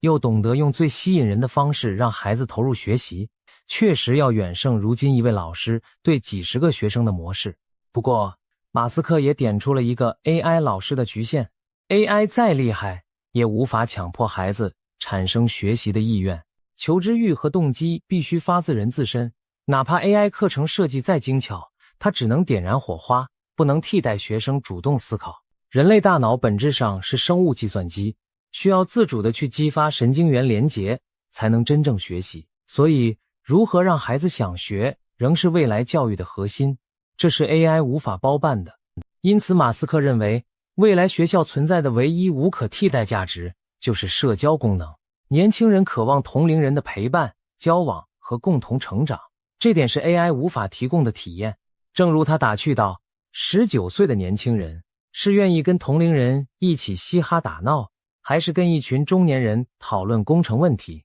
答案显而易见。大学的社交经历、朋友、社团、恋爱、团队协作，这些青春记忆和人际技能的培养，是任何机器都替代不了的。因此，未来评价一所学校好坏，不再只看升学率或课业成绩，而要看它提供了多丰富的社交环境。一所好的学校应该像一个小型社会，在安全的前提下，让学生学会与不同背景的人相处、合作，学会处理现实问题，甚至包括怎么保护自己不被欺负，怎么解决冲突，怎样在团队中成为领袖等等。这些人味十足的能力，才是 AI 时代学校能够保留下来的壁垒。我们也许会看到，未来的名校更像是创新社区，课程内容任何人都可以在线上免费获取，但能进入名校意味着能进入一个高浓度精英和多元思维碰撞的社交网络。在那里，你会被激励出更强的抗压能力、领导力和创造力。马斯克自己曾创办一所创新学校 Ad Astra， 后来的 Astra Nova 学校就实践了这种理念，不按年级分班，小朋友们组队解决开放式难题，从项目中学习沟通协作，甚至教授防身术。因为社会中生存需要保护自己，这些都是传统课堂里学不到，但 AI 时代极为宝贵的街头智慧。可以想见，未来的教育将越来越去围墙化，学习的场所在网络无远弗届的延伸下变得无处不在，学校则更多承担培养情商、意志力、社会经验的任务。对家长来说，这意味着我们要改变观念，与其逼孩子死记硬背考高分，不如帮他们拓展视野、人际交往能力和好奇心。因为知识可以随时获取，但健全的人格和探索精神才是 AI 夺不走的宝藏。马斯克的预言把传统教育观点颠倒了个儿，学校不再是知识的象牙塔，而是人生的社交练习场。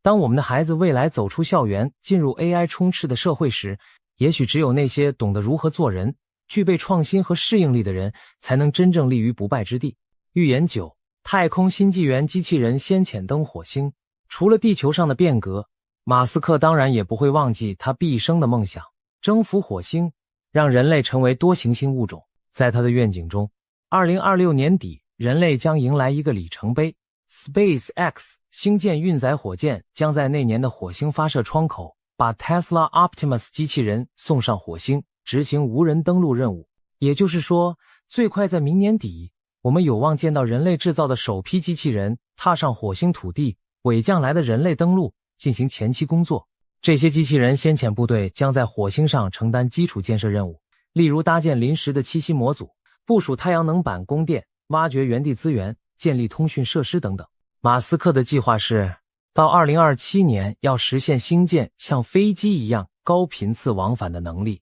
大幅降低太空运输成本。当火箭可以频繁发射时，我们才能把大量设备、人员送去火星，为建设火星城市打下基础。马斯克强调，火星移民不是浪漫探险，而是生存保障。他将在火星建立自给自足城市，视为给人类文明准备一份离线备份。这个比喻很形象，就像电脑硬盘需要备份以防硬体故障，我们将地球文明的副本安置在火星上，以防地球遭遇无法挽回的灾难。那些灾难可能是小行星撞击、超级火山爆发等自然灾害，也可能是 AI 失控或核战争这样的人祸。如果有一部分人类在火星存续，那么不管地球发生什么，至少文明的火种不会彻底熄灭。马斯克称之为人类意识的跨行星保险，听起来有些悲壮，但着眼长远，这确实是为物种延续未雨绸缪之举。除了火星，月球开发也在马斯克的蓝图中同步推进。他设想在月球的熔岩洞穴里建造地下基地，因为月球白天温度极高，晚上极低，建在地下能稳定环境，同时可以利用月球丰富的矿物资源、3D 列印、太阳能电池板等大型构件，甚至计划建造一个质量投射器 Mass Driver， 简单说就是一条电磁加速轨道，把制造好的设备像炮弹一样发射到太空轨道上去。马斯克描绘了一个宏大的场景，未来或许每年从月球发射10亿吨的 AI 动力卫星上太空，提供100太瓦级的算力或能源。这个数字相当惊人，接近人类目前总发电量的数十倍。如果真能达成，意味着我们在太阳系内将获得近乎无限的计算与能量资源。马斯克的第9个预言把我们的视野从地球扩展到太空，他以具体的时间表和技术路线告诉世人，多行星文明不再是科幻画面，而是当下进行式。2030年代末将是决定性阶段，火星城市的地基会在这几年奠定。尽管目前看来挑战依然巨大，星舰需要多次成功试飞、登陆，火星的生存环境极端恶劣，辐射强烈，一个自给自足生态圈谈何容易，但马斯克的乐观和坚持从未动摇。他的公司已经为此准备了20年，正一点点把科幻变为现实。想想看，如果今年底真的有机器人登陆火星，那将是人类历史上首次跨行星派遣智能使者，将掀开探索宇宙的新篇章。到时候，全世界的目光都将投向那片红色星球，看着我们的机械代表在异星表面挥舞旗帜，那将是何等振奋人心的一刻。当然，火星移民事关全人类的前途，也许不久的将来不只是马斯克一人在奋斗，国际合作或者竞争都可能加速这一进程。美国 NASA 的登月计划，中国的探月火星计划，其他私营航天公司如 Blue Origin 等都在布局太空。未来10年，太空探索将百花齐放。马斯克的预言无疑给这股热潮火上浇油，他为我们描绘了清晰的目标和时间表。如果预言成真，2030年代开始，人类就将成为真正的多行星物种，太空将成为我们新的舞台。预言时，人类角色重塑，从主宰到引导者，与 AI 共生。经历了前面9条预言的洗礼，我们看到了一幅未来图景。AI 无所不在，机器取代工作，经济富足无比，人类踏足星辰大海。在这样的世界里，人类自己将处于什么位置？这引出了马斯克最后一个也许是最发人深省的预言：人类的角色将从生产者转变为引导者，唯有与 AI 实现共生，我们才能不被淘汰。马斯克用一个形象的比喻来描述人类和 AI 的关系：我们其实是生物引导程序。他说，人类的使命就是搭建起硅基智能，也就是 AI 的基础设施，充当启动他们的引导者。一旦这个任务完成，人类将过渡到新的角色。在 AI 时代，如果我们不想沦为无用的家猫，就必须想办法与 AI 深度融合，形成共生关系。他认为关键的途径是脑机接口技术，也就是通过在人脑和电脑之间建立直接高速的通信链路，让人类大脑可以与 AI 系统实时交互。马斯克甚至强调，脑机接口不是可选项，而是必选项。他预测，通过提升人类生物带宽，也就是我们大脑输入输出的速度，可以实现人与 AI 的真正共生。人类可以直接获取 AI 的知识和算力支援，同时保留自身的意识、情感和目标价值观。这样一来，人类和 AI 就像共生体那样彼此依赖，共同进步。人类不会被算法甩在身后，反而成为整个智慧体系的一部分。试想，如果有一天我们每个人脑中都植入了一个安全可靠的晶片，可以随时连接到超级 AI， 把互联网和各种智能服务直接接入大脑，我们将拥有何等神奇的能力。我们可以瞬间学习任何知识，记忆力和计算力不再是障碍，两个人之间甚至可以直接心电感应交流思想。那时的人类与 AI， 你中有我，我中有你，分不清哪里终止于碳基，哪里开始于硅基。这种共生是马斯克眼中防止人类被算法淘汰的核心方案。因为如果没有脑机接口，人类大脑的讯息处理速度和容量相对 AI 都太低了，我们连理解 AI 的思考都困难，更别提跟上它的节奏。而一旦接入，人的智慧可以实质性扩张，进入与 AI 协同的新阶段。当然，脑机接口本身也是有巨大争议和风险的前沿科技。马斯克的 Neuralink 公司已经在积极研发植入式脑机设备，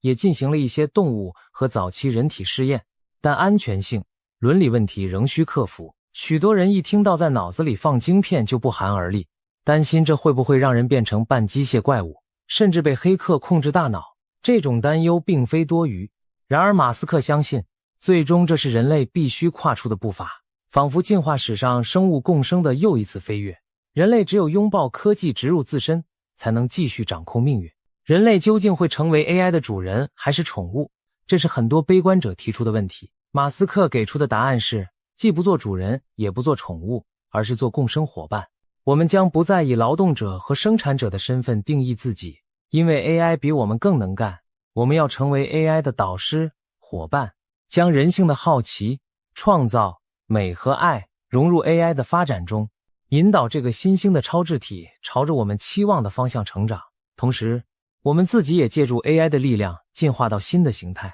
这或许是人类自我拯救的一条路。否则，一旦 AI 完全脱离我们独立演化，人类真可能被远远抛在后面，最终像养的猫那样被圈养起来，安稳但失去主动权。马斯克最后发出了振聋发聩的呼吁，我们正站在文明升级的门槛上，与其恐惧变革，不如拥抱它。他鼓励大家培养创造力，理解技术背后的逻辑，以便在未来立足。因为一味害怕、逃避，只会被时代浪潮吞没，不如勇敢地参与其中，成为塑造未来的一员。人类的终极目标，在他看来，是迈向卡尔达肖夫所说的二型文明，充分利用恒星能量，在宇宙中让智慧与意识之火持续闪耀。AI 不是人类文明的终结者，而可能是帮助我们达成这史诗目标的强力助手，前提是我们能找到与之共生共荣之道。从第1条到第10条，马斯克勾勒的未来画卷惊心动魄，我们仿佛看到一个全新的世界轮廓逐渐浮现。那是一个机器与智能充斥的世界，工作不再是生活的中心，金钱失去往日的魔力，我们跨出地球，在星际间播撒生命的种子，而我们自己也在不断重新定义人类这个词的含义。这些预言有的听上去乐观美好，有的则让人不寒而栗。面对这样的未来，有人兴奋不已，认为人类将因此解放，进入高级文明的新纪元，也有人满心焦虑，担心我们的社会和心理根本承受不住如此剧烈的变迁。是福是祸，也许取决于我们现在做出怎样的选择和准备。你或许在想，马斯克的这10个预言究竟靠不靠谱？真的有几分真实可能性？没有人能给出确切答案，因为预言本质上都是概率推断，未来不存在必然发生的剧本，任何一个微小的变数都可能改写路线图。马斯克画出的不过是众多可能光谱中较为激进乐观的一种罢了。然而，他之所以令我们脊背发凉，不只是因为惊世骇俗，还因为它并非没有依据。很多趋势其实已在我们眼前萌芽，只是大多数人还局限在旧有经验里看不到而已。或许我们大可以不必全盘相信马斯克的每一句话，但也绝不能嗤之以鼻的一笑了之。最明智的态度，也许正是保持好奇和思考，去了解这些前沿趋势背后的逻辑，培养自己跳出舒适区的勇气和能力。正如那句名言，太过理智本身就是一种疯狂，而最疯狂的是只看见世界的本来面目，却看不到它应该是什么样子。如果人类祖祖辈辈都循规蹈矩，不敢幻想未来，我们就不会走到今天。当前进的脚步已经不可阻挡，我们能做的不是止步不前，而是睁大双眼，